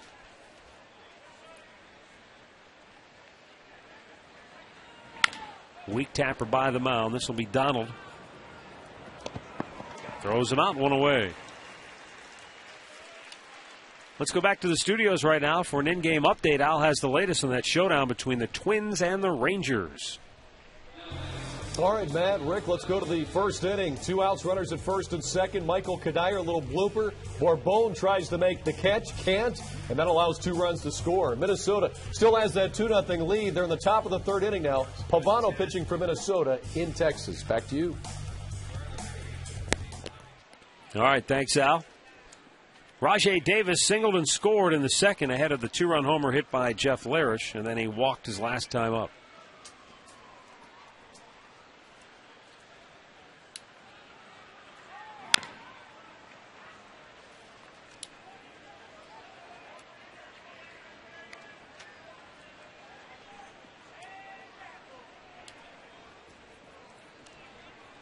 Davis has the great wheels.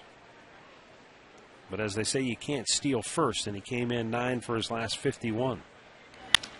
I know, but he's been on now all 3 times tonight. Isn't that something? Like I said, baseball is cold spells and hot streaks, and maybe he's starting to get hot again. Well, this is a situation now with the lead that he will be in motion, I would think. Well, Friday night is fireworks night. The Royals will be in town. Post-game fireworks show. Go to the music of the Beatles. It's also half-price student ID night.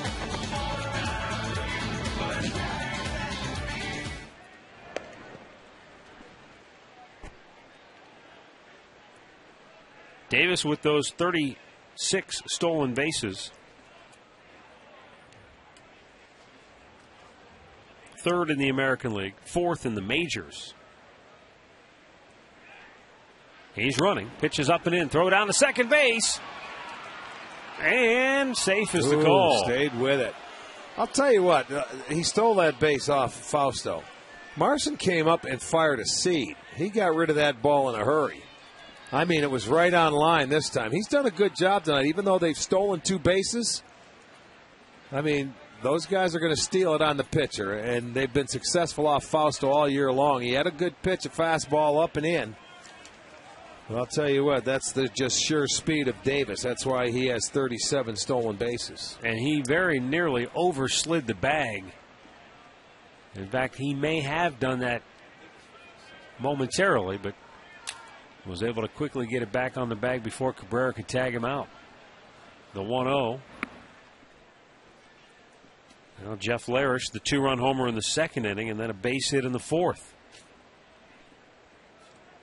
At AAA this year, which was mostly with the Tigers in Toledo, he hit .284 with 20 home runs, 74 driven in, 23 doubles.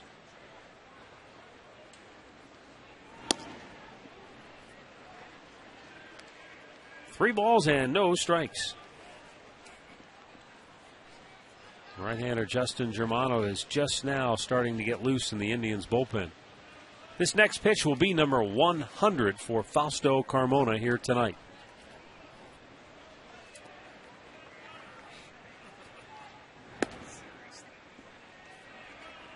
And the count is now 3-1.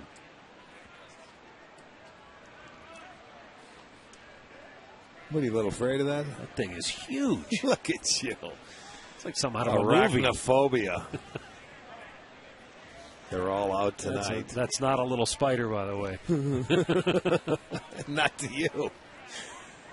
Oh, that's hilarious. Now, maybe by Arizona standards, that's Let a me small ask you, spider. if you were at home, would you make Shelly kill that? You wouldn't go after it, would I'd you? smash it in a heartbeat. In fact, I still may. I'd get if the it comes shovel any out. closer. It's getting a little too close for comfort now. Oh, you're watching the spider more than the game.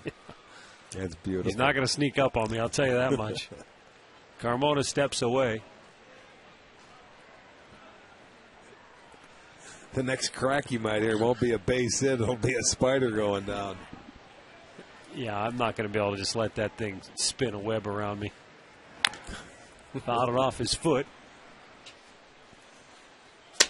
Oh, yeah, that's fouled it off. Oh. It's going to rain. What? What is that, an old Niagara Falls proverb? No, it's kill a spider and it rains. It's from Ashland. Brings rain.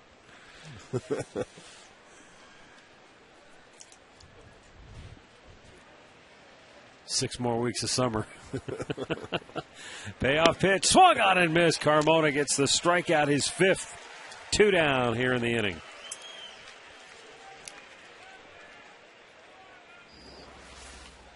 He retires Larish for the first time today. There you go. Went right at him. He was trying to go in there early in the count. He just couldn't get it in there. He went way in off the plate. But he threw that ball right by him. Cliff Pennington 0 for 2 tonight. He has been called out on strikes. And then he flied out to right with the bases loaded and 2 down to end the 4th inning.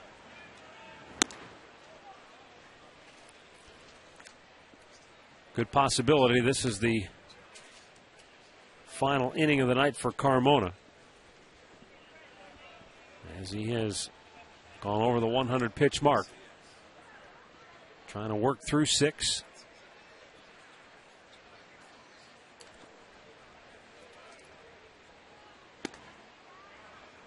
Just above the belt for a strike. 1-1 the count.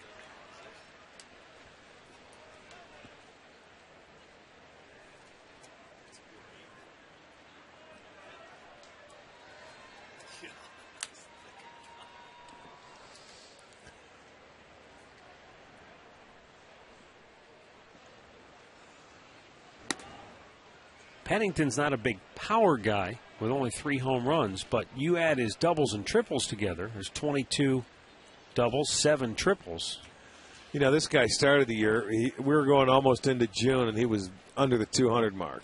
So he has made a big comeback and a respectable 260 batting average now. But, you know, he's very solid in the field at shortstop. He's not a flashy guy, but he can make some great plays. Carmona deflects it to Donald, who throws out the speedy Pennington to end the inning. That'll go 1-4-3, and we'll go to the bottom of the 6th, 3-0 Oakland.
Bottom of the 6th inning, Jason Nix leads off with a fly ball to center field. And that is out number 1. As Gio Gonzalez continues to cruise along. He's allowed 4 hits. But when the Indians have had some base runners, he's been able to strand them. 7 left the board for the Indians so far tonight. Matt Laporta reached on an error and singled in his 2 trips to the plate so far. You know, these guys have been successful getting after his first pitch. As I mentioned, 3 out of the 4 hits coming on the first pitch.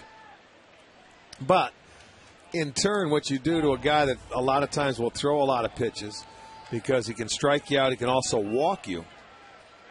You give him an opportunity to get through an inning early. But, I mean, you got to go after that first good pitch that you see from this guy. You get to 2 strikes, you see how vicious his curveball is. Right there.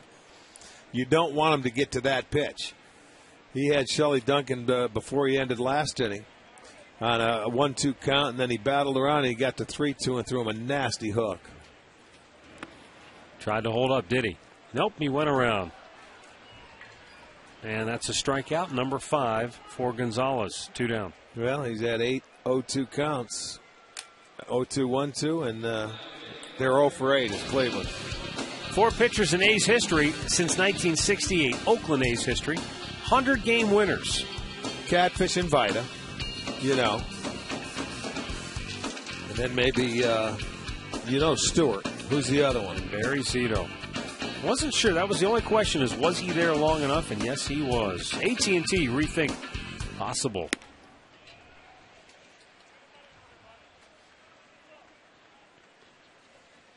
We were thinking maybe Matt Keogh. I mean, there were a lot of different guys who spent time there. There were that went through there. They've had some good pitchers come through that system.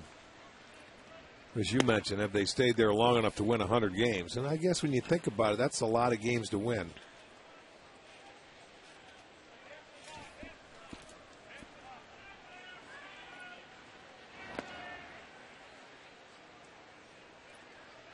Another 1-2 count.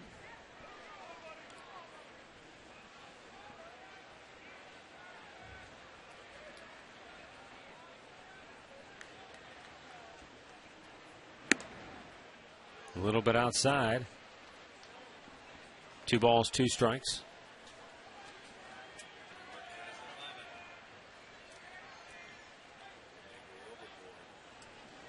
Now the 2-2. Swung on and missed. Gio Gonzalez retires the Indians 1-2-3 for the 3rd time tonight. He has struck out a half dozen.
To you by AT&T. Find out more of what's possible at att.com. AT&T, rethink possible. By the Sierra from GMC. Never send a truck to do a Sierra's job. And by Wendy's. You know when it's real. Wendy's.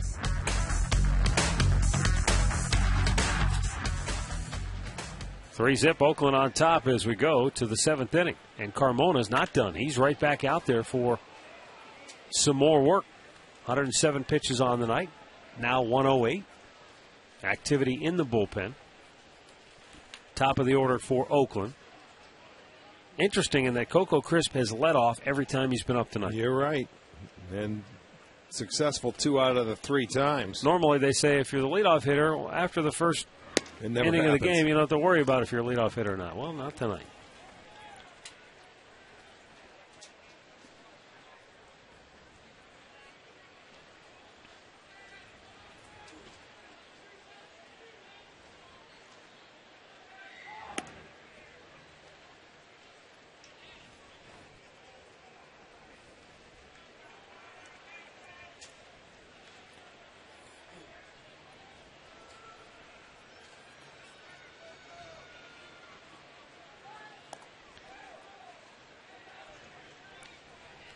Two balls, 2 strikes.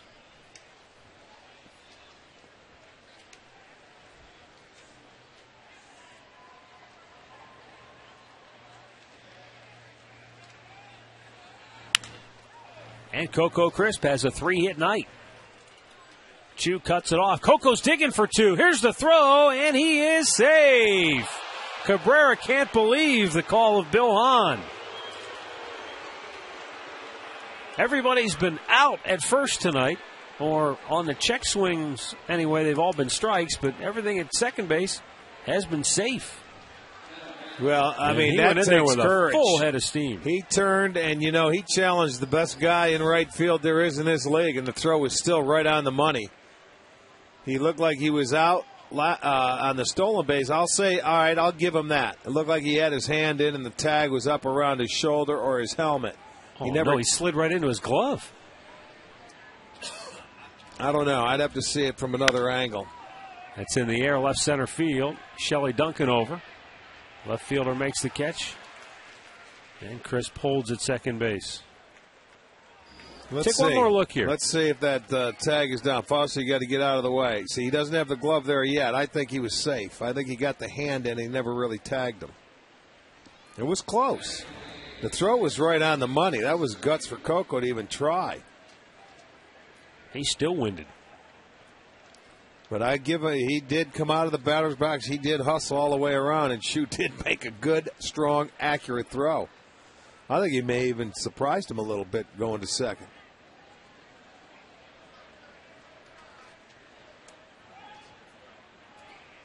Kurt Suzuki 0 for 3 tonight.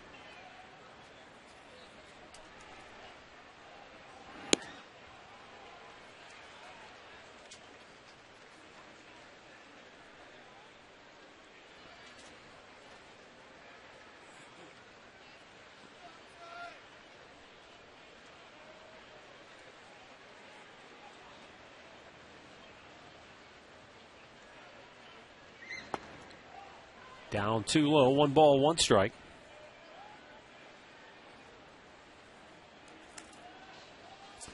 Well, normally we see this guy, Suzuki, when he's swinging the bat very well. We're catching him at the right time right now because normally this guy, he gets all over a fastball.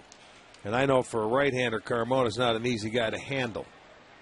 But you can see you never see him take a swing like that. So obviously he is either not seeing the ball well or he has some physical ailments. But this guy normally, he gets after that heater, and there's just a check swing, and he couldn't hold it up.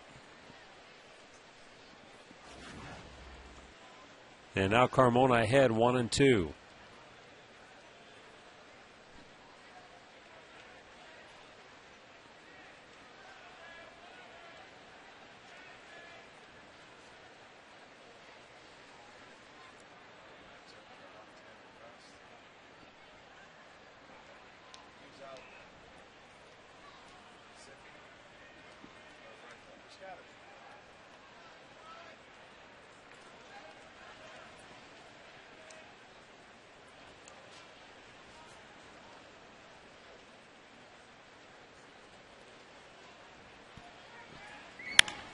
In the air on the infield.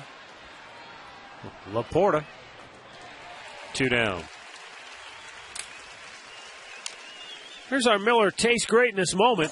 Let's go back to 2007, that game we were talking about earlier, Game 2 of the American League Division Series. Fausto Carmona with the midges swirling around his head. Yankees hitters were complaining about the midges. There's Doug Minkiewicz. Almost forgot he played for the Yankees. Jabba Chamberlain getting sprayed down with the bug spray. That's a do not do. And then the wild pitch. Grady Sizemore, I thought he got knocked unconscious at first on that.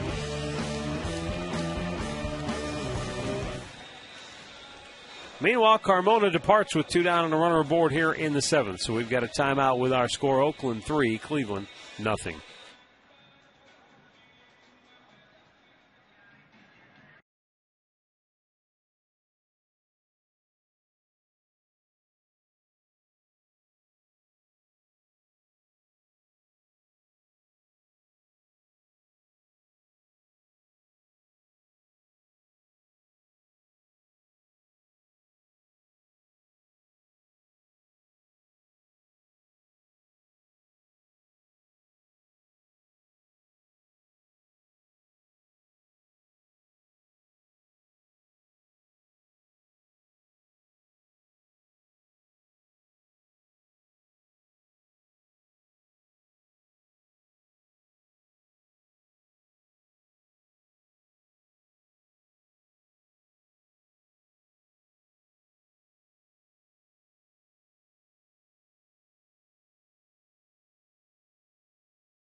Have a runner at second with 2 down in the 7th inning. And this pitching change is brought to you by H.H. Gregg, as left-hander Tony Sipp comes on for the 55th time this year. 2 wins, 2 losses, an earned run average of 4.72. He has struck out 52, walked 32, and 47 2/3 innings of work. Young Tony Sipp has been one of the best when it comes to inherited runners. He has allowed just 6 of his 36 inherited runners to score, so he has been very good. Remember, he got off to a great start earlier in the year. So 83% he has left stranded, which is a terrific number.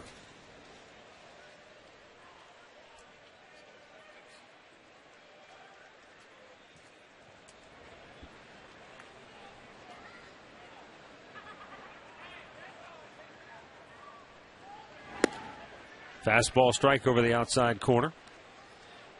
Boy, and the way it's been going right now, they can ill afford to let that guy get in touch home plate. Already down 3 here in the 7th inning. Because with this Oakland A's team, we told you they don't have a lot of offense, but you know, when they get the lead after 7 innings, awfully tough. They're 51-2 when leading after 7, and 53-0 after 8. So, I mean, it turns into like a 7-inning ball game against this team.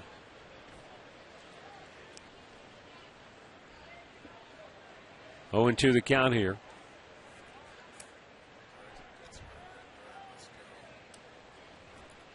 Cust 1 for 3, base hit back in the 4th inning.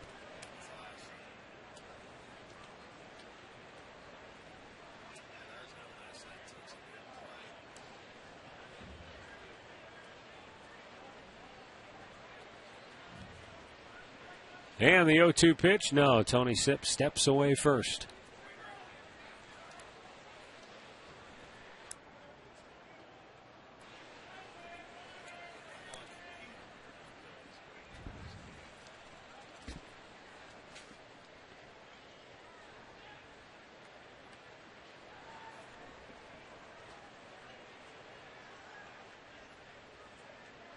Two-strike pitch. High and wide.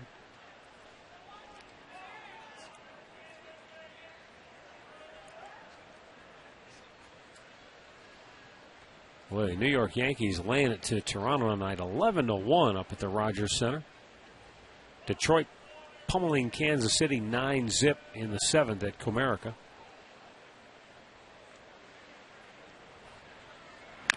If you missed it earlier, Red Sox and Mariners rained out in Boston. They'll play a day-night doubleheader tomorrow at Fenway.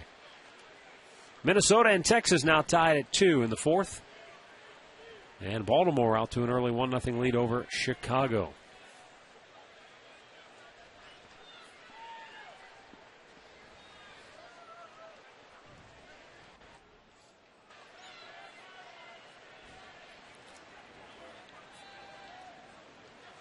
Sip ready with a 1-2.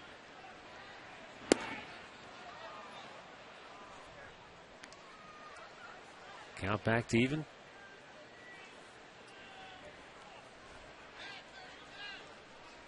Cardinals and Pirates tied at 2. They're in the 7th, PNC Park in Pittsburgh.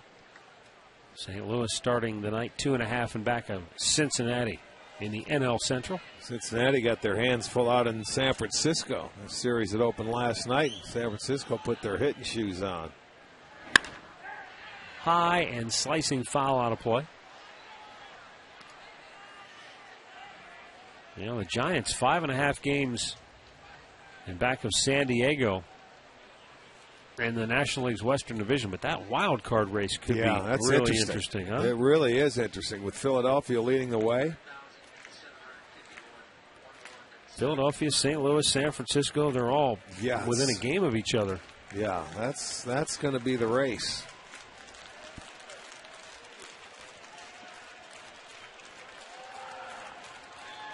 Now the 2-2 pitch. No. Time is called. What also is interesting is that you've got St. Louis, Cincinnati, Atlanta, Philadelphia are all within 2.5 games of each other. Right. You're not talking just wild card, but flip-flopping division and possible wild cards. Right. There's the wild card National League standings. Very interesting. And the 2-2 pitch. It's too low. Full count.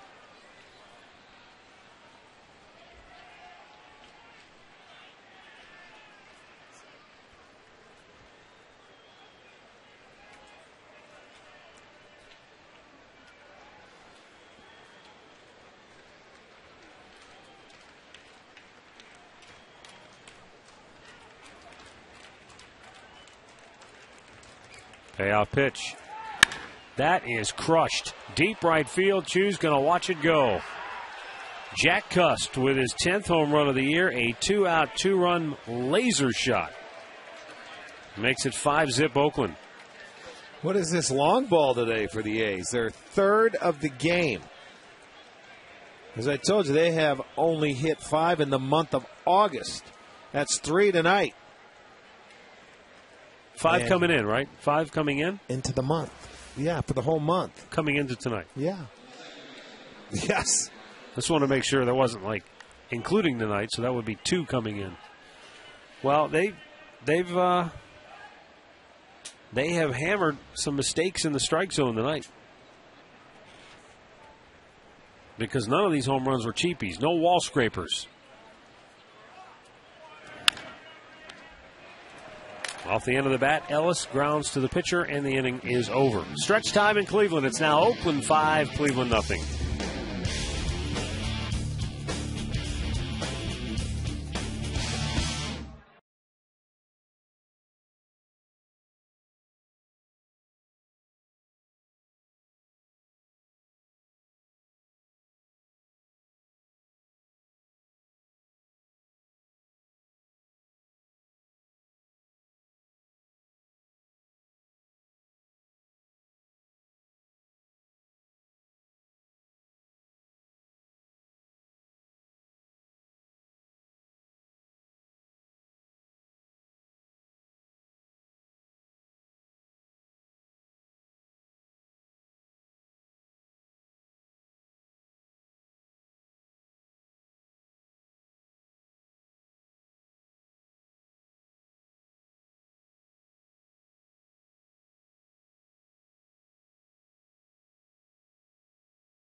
It's now open in Chagrin Falls, Solon, and Brunswick. Coming soon to Twinsburg. Log on to paninisgrill.com for a list of all their locations.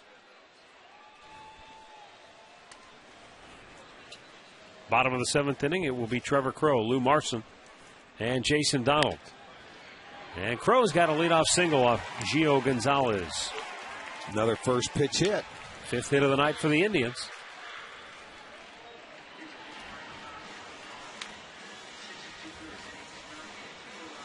Well, Lou again, Marson has grounded out twice tonight. I was going to say another Oakland pitcher that has given you at least 6 innings in the start.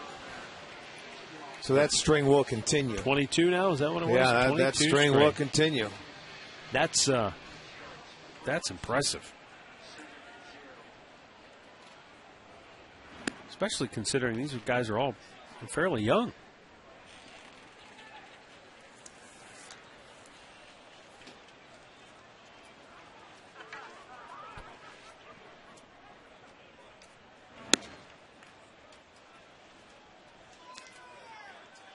All 5 pitchers in the A's starting rotation have an ERA of under 4.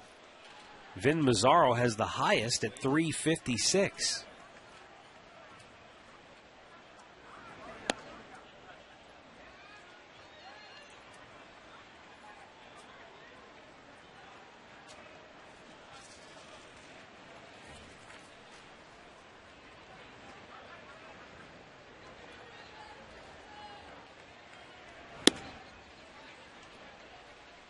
Three 3-0 the count here, or 3-1 now rather for Lou Marson. Trying to jumpstart an Indians rally here. And a line drive toward right field. Gabe Gross will grab it for out number 1. Top of the order now, Jason Donald. Browns Trips Packs are now available. Get tickets to the biggest matchups of the season, including sold-out games. Build your own ticket plan by choosing 3 games for as little as $99. Call 440-824-3434 or visit clevelandbrowns.com for more information.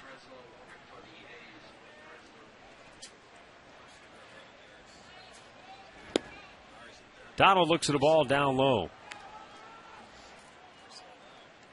The average age of the Oakland starting rotation is 23.6. Swung on and missed. Very impressive, huh? 23. Brett Anderson, Dallas Braden, Trevor Cahill, Gio Gonzalez right here, and then Vin Mazzaro. Well, Cahill will go tomorrow. Mazzaro will go on Thursday. Mentioned earlier that Joe Madden, the Tampa Bay Rays manager, was touting the Oakland starting rotation. And he's got 2 young pitchers in his staff. David Price is 24 and Matt Garza is only 26. He says their rotation is younger than ours, but they're equally as talented. He said they're really impressive. They're a well-kept secret being so far west. But trust me, coming into their recent series against Oakland, I was very well of all these guys. Well, they played the Rays very well. They beat them the first 2 times, but lost the last 2 of that homestand. Kurt Young coming out now to have a quick talk with Gonzalez. Well, in this breaking ball, he bailed him out. Had him down on the count, tried to get him to chase it, and it gets it right off the front foot. So Jason Donald will walk to first base. And guess what? They'll have 2 base runners with less than 2 outs now. Trying to think if that's the first time tonight that they've had 2 guys aboard and then less than 2 outs. The guy who threw the perfect game for Oakland is the graybeard of this rotation, Dallas Braden, who's 27 years old. It's amazing. Well, he spent some time. After that perfect game, he really struggled. Yeah, he's been banged up. There's Craig Breslow getting loose. Cabrera looks at the ball down low.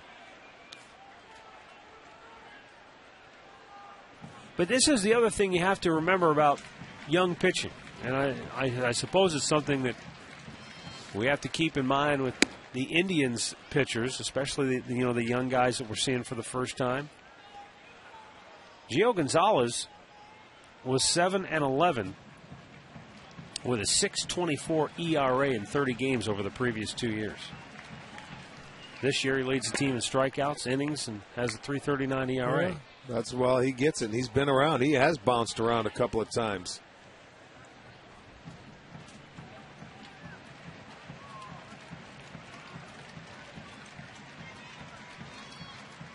Here's the 1-2 pitch. Foul tipped it, and that is out number 2. 7 strikeouts for Gonzalez. 134 now on the year for the A's left-hander. Well, the Indians will take on the Kansas City Royals. That'll be Saturday night, and all fans will receive a Grady Sizemore number 24 cap. That is courtesy of Strickland's Frozen Custard. Visit Indians.com, or you can call 216-420-HITS for tickets.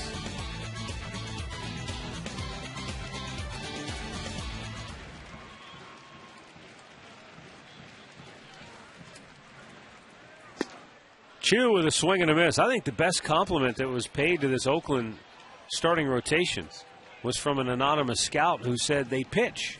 They're not a lot of throwers. They change speeds and they sequence their pitches well.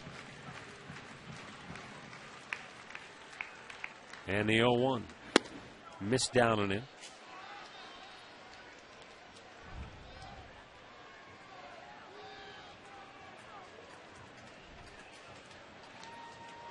Over those last 21 games coming in, where they'd gone at least 6 innings or more as a starter, the starting rotation had a 2.11 ERA. And that's only gotten lower tonight. Flip to the bag. Nice inning play. Over. Indians strand 2 more. And through 7, it's Oakland 5, Cleveland nothing.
Not be reproduced or retransmitted in any form, and the accounts and descriptions of this game may not be disseminated without the express written consent of the Cleveland Indians.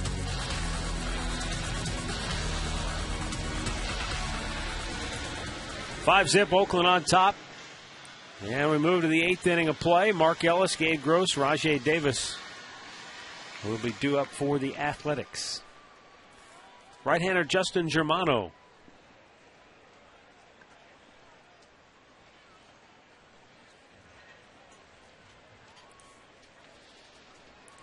Germano's done a nice job. Hasn't given. One-hop smash to third. Marte with a nice play to throw out Gross for out number 1.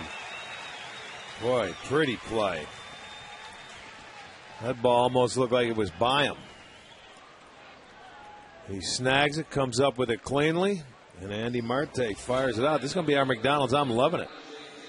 Tough play off the left-hander's bat, but he snags it, gets up, a good throw, and a very good play by Marte.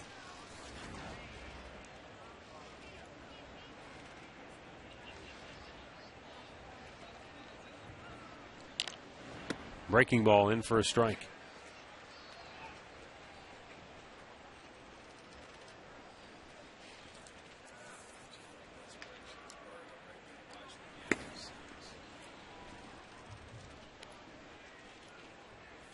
Davis, 2 singles, a walk. He has scored a run and stolen a base tonight. He had been in the throes of a slump over his last 2 weeks. And there's a fly ball to left for out number 2. Back to the studios for another in-game update. Here's Al Pulaski with the latest. All right, man, let's go to Chicago where the Orioles are taking on the White Sox, and Luke Scott goes yard here. 25th time this year. Put Baltimore up 1-0. It's now 2-1 O's. Top of the 5th inning in Chi-Town. Matt, back to you. All right, thanks, Al.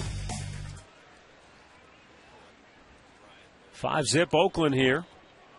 Jeff Larish started the scoring tonight with a 2-out, 2-run homer, his first time up. And Oakland has used the long ball all night long. Solo homer by Coco Crisp in the 5th, and another 2-out, 2-run homer by Jack Cust in the 7th.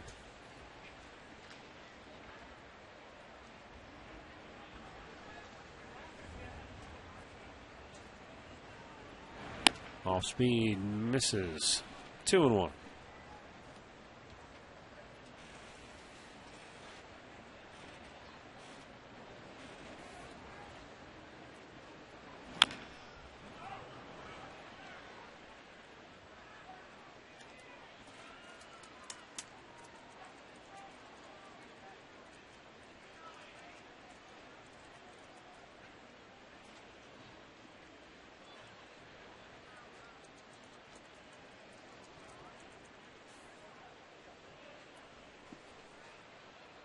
Germano with a 2-2.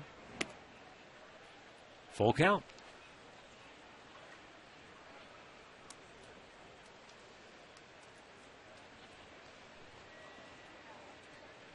And the Indians right-hander with the payoff pitch. Strike 3 call. A's go 1-2-3. We go to the bottom of the 8th. Oakland 5, Cleveland nothing.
Oakland on top as we go to the bottom of the 8th inning.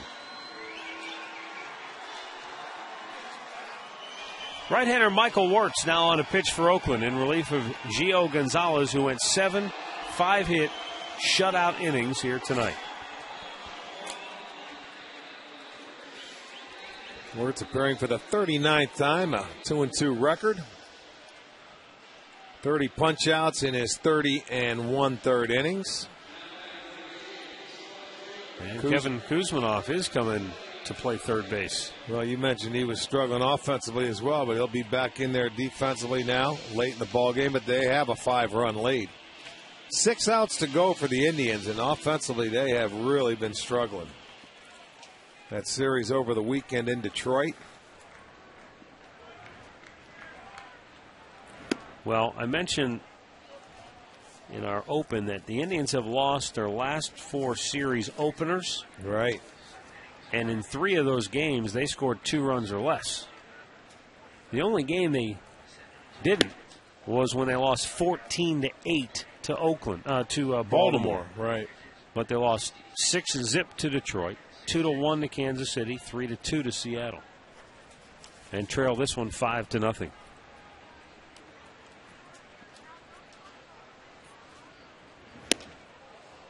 One ball and 2 strikes. And it's been 15 innings where they haven't scored in the last 15 innings.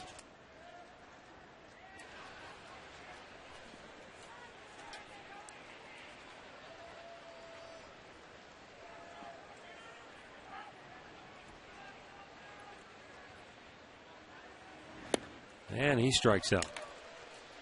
8 Ks for A's pitchers tonight. 1 down here in the 8th.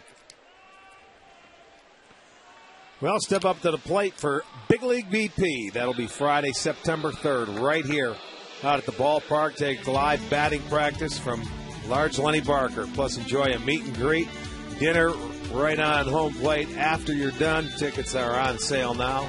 216-420-HITS for all your information.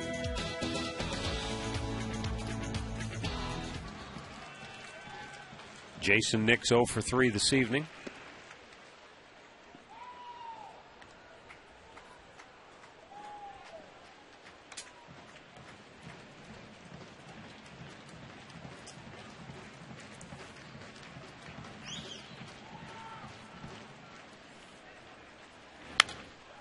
Foul, back out of play.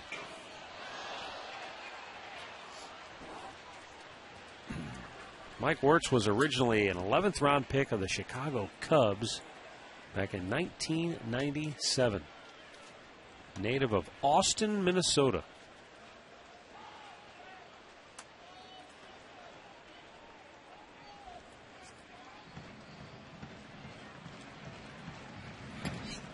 A little bit off the mark there. It looked like if Suzuki could have held on, it might have pulled his arm out of socket. That one was so wild. Take a look at this one. Up. He could barely get any leather on it. His mask falls off because he had to jump up so quickly.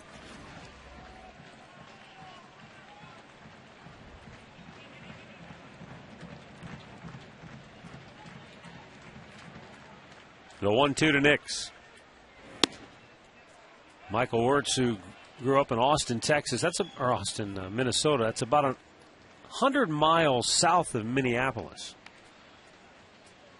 But still, you will grow up anywhere within 12 hours of Minneapolis. You're a Twins fan.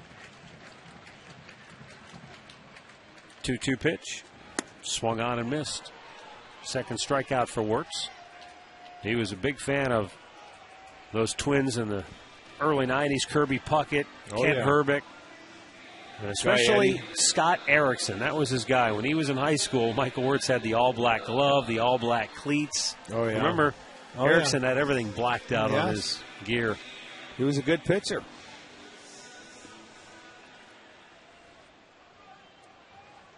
But he ended up, as I mentioned earlier, signed by the Chicago Cubs. And then traded to Oakland just before the 2009 season.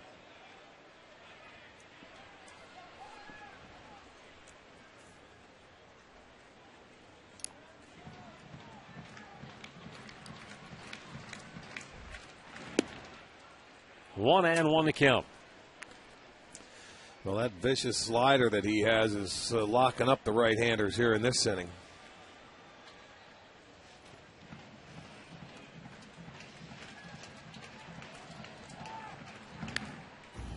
Laporta fouls it straight back. That's the pitch you want to hit. You don't want to miss that fastball because now you're going to probably come right back and get that slider again where he struck out the first 2 hitters.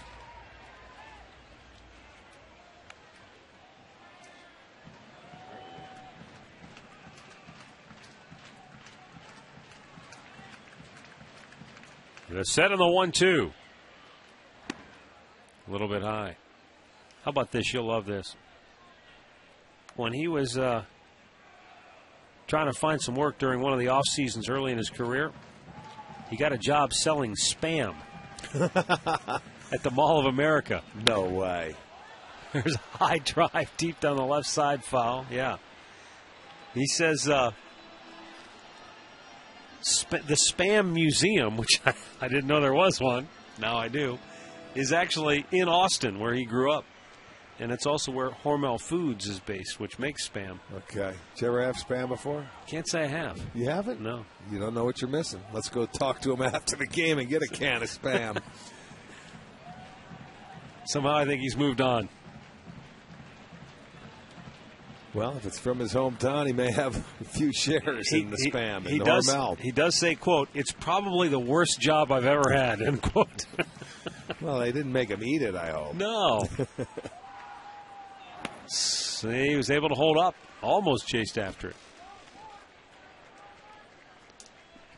I mean, I don't care what kiosk you're working at. That's got to be a rough job in the mall, working in the kiosk. You're kind of like in the netherworld of retail. As big as that mall is.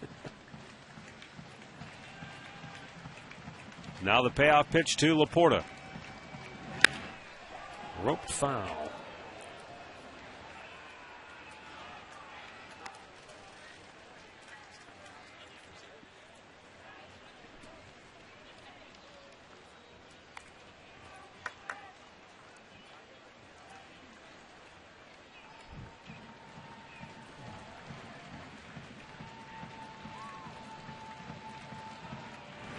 Up high, walked him. So Wirtz struck out the first 2, then he walks Laporta after pushing the count full. And it will bring up Andy Marte. Marte is 1 for 3 tonight with a base hit back in the 4th inning.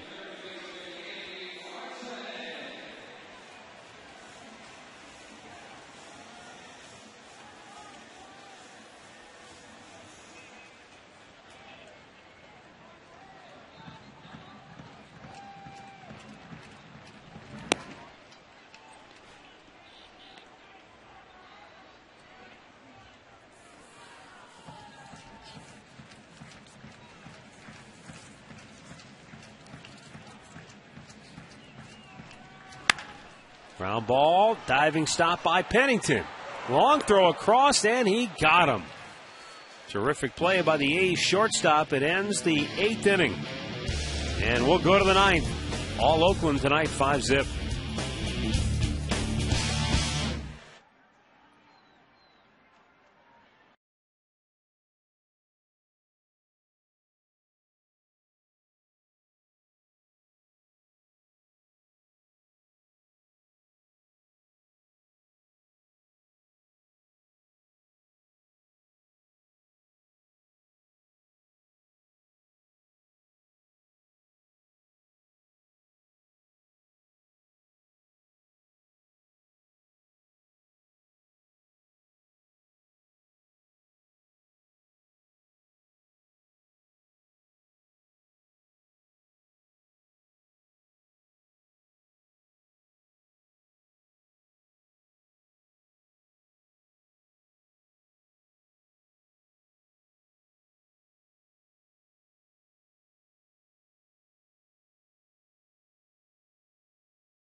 Coco Crisp and Derek Barton due up for the A's.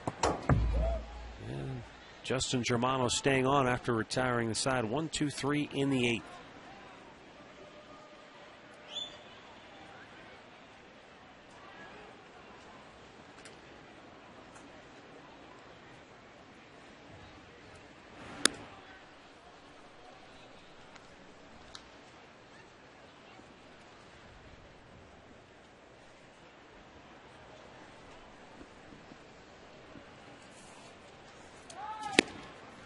A strike at the knees. 1 and 2 the count. Pennington out on strikes his first time up. Fly to right in the 4th.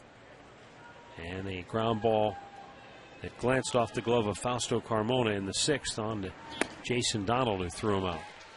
Second strikeout for Germano. 1 down here in the 9th.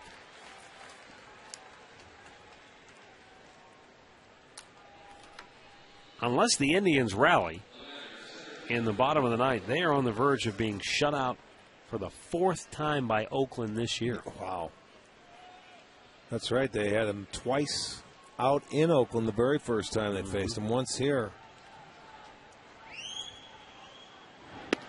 And, of course, in one other game, they scored 1 run against Oakland. So, I mean, the A's, their pitching's no joke. I mean, their pitching is for real.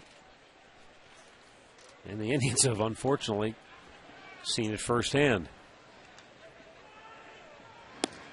Coco Crisp looks at a strike. He's had a big night. 3 for 4, double, homer, 2 runs scored. That'll be the 11th time if they get shut out, which would take over the league lead, I believe, because they're tied right now 10 times. And it would be the 61st time they've scored 3 runs or fewer in a game, which is, that's the number that really jumps out at you, because that's almost half their games. 3 runs or less, and that's difficult to win. Yes, it is. Take that back. Seattle has been shut out 11 times. Ball and 2 strikes the count here.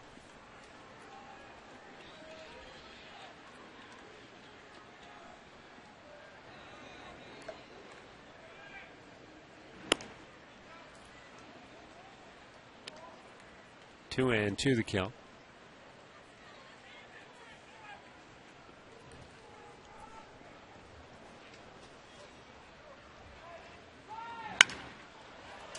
Drive to deep center. Crow backpedaling. He'll make the catch. 2 down. Tickets are going quick for the charity high school football games at Brown Stadium this Saturday. 1 ticket gets you 2 games. 3 o'clock, St. Ed's tees it up against Mentor, and at 7 o'clock, St. Ignatius will battle Lake Catholic. Tickets are available at each high school, Ticketmaster, or at the Cleveland Browns ticket office.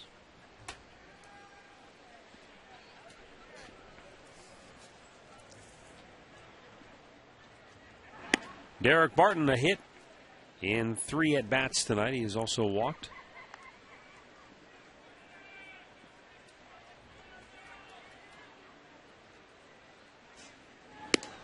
Oakland committed 3 errors in the 2nd inning of this game. 2 of them came on 1 play by the third baseman, Jeff Larish. And that was 1 shy of their season high, which they set on opening day against Seattle when they committed 4 errors. But, and this is kind of the way things have gone for the Indians lately. 3 errors in 1 inning, and it didn't cost them a run. Well, I know. I mean, that's where you tip your cap to Gonzalez, who was able to pitch around it, although at that time he had 2 outs. Right. And all 3 errors happened after 2 outs. After 2 outs, so he was fortunate there. But give him credit. They gave him extra outs, and he was able to get out of it. Swung on and missed. Good work by Justin Germano. 2 perfect innings out of the bullpen tonight. But the bats are going to have to come alive. Tribe's down 5.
of the bottom of the ninth inning here at Progressive Field.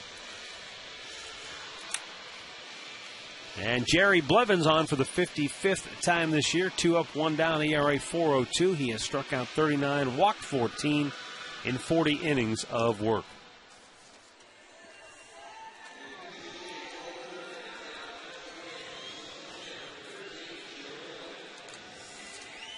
So the lefty coming on to try and continue this shutout or keep it for Gonzalez. Wirtz went an inning, struck out 2.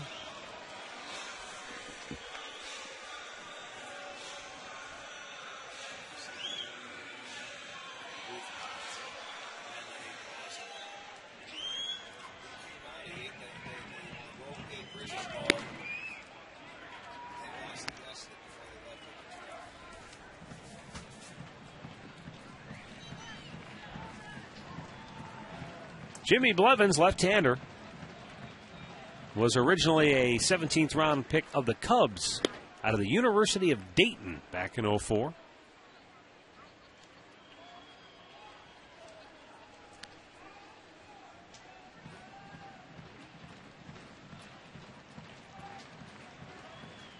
Came to the A's in the Jason Kendall trade back in July of 2007. Fouled right off the mask of Suzuki. Blevins said when he heard about being traded, said, I was excited that somebody wanted me enough to give up a perennial star like Jason Kendall. Well, Kendall has played with a lot of different ball clubs, now in Kansas City.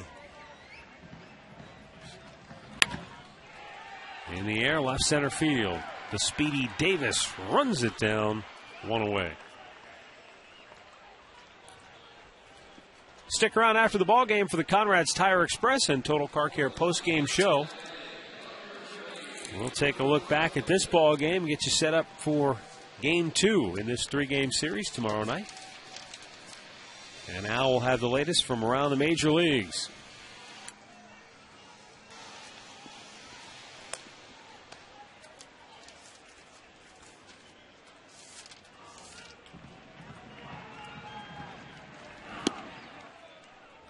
Lou Marson 0 for 3 tonight.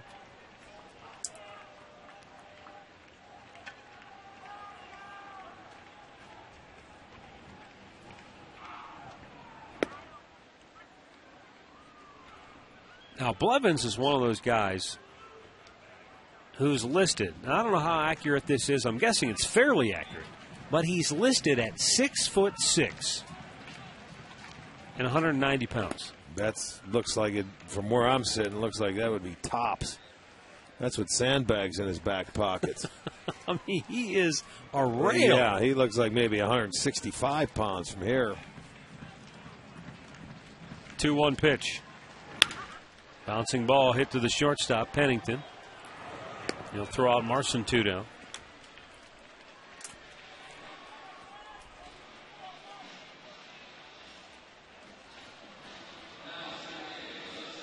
One of his teammates in spring training, Rick, got one of those plastic skeletons and put an Oakland A's shirt on it and hung it in his locker. That's perfect. That's very good. And he took it all in stride and was, enjoying the laughter. Why not? Look at him. He turns sideways, he disappears. Oh, man. They don't care. If you get outs, they love you. Fouled back out of play by Jason Donald, who is 1 for 3. Batting out of the leadoff spot tonight.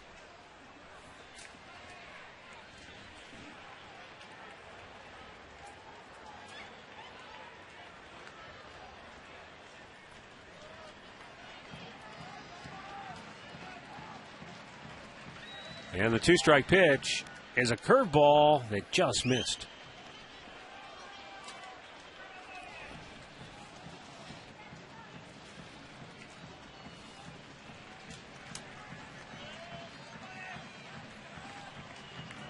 Donald trying to keep it alive for the Tribe, and the 1-2 pitch.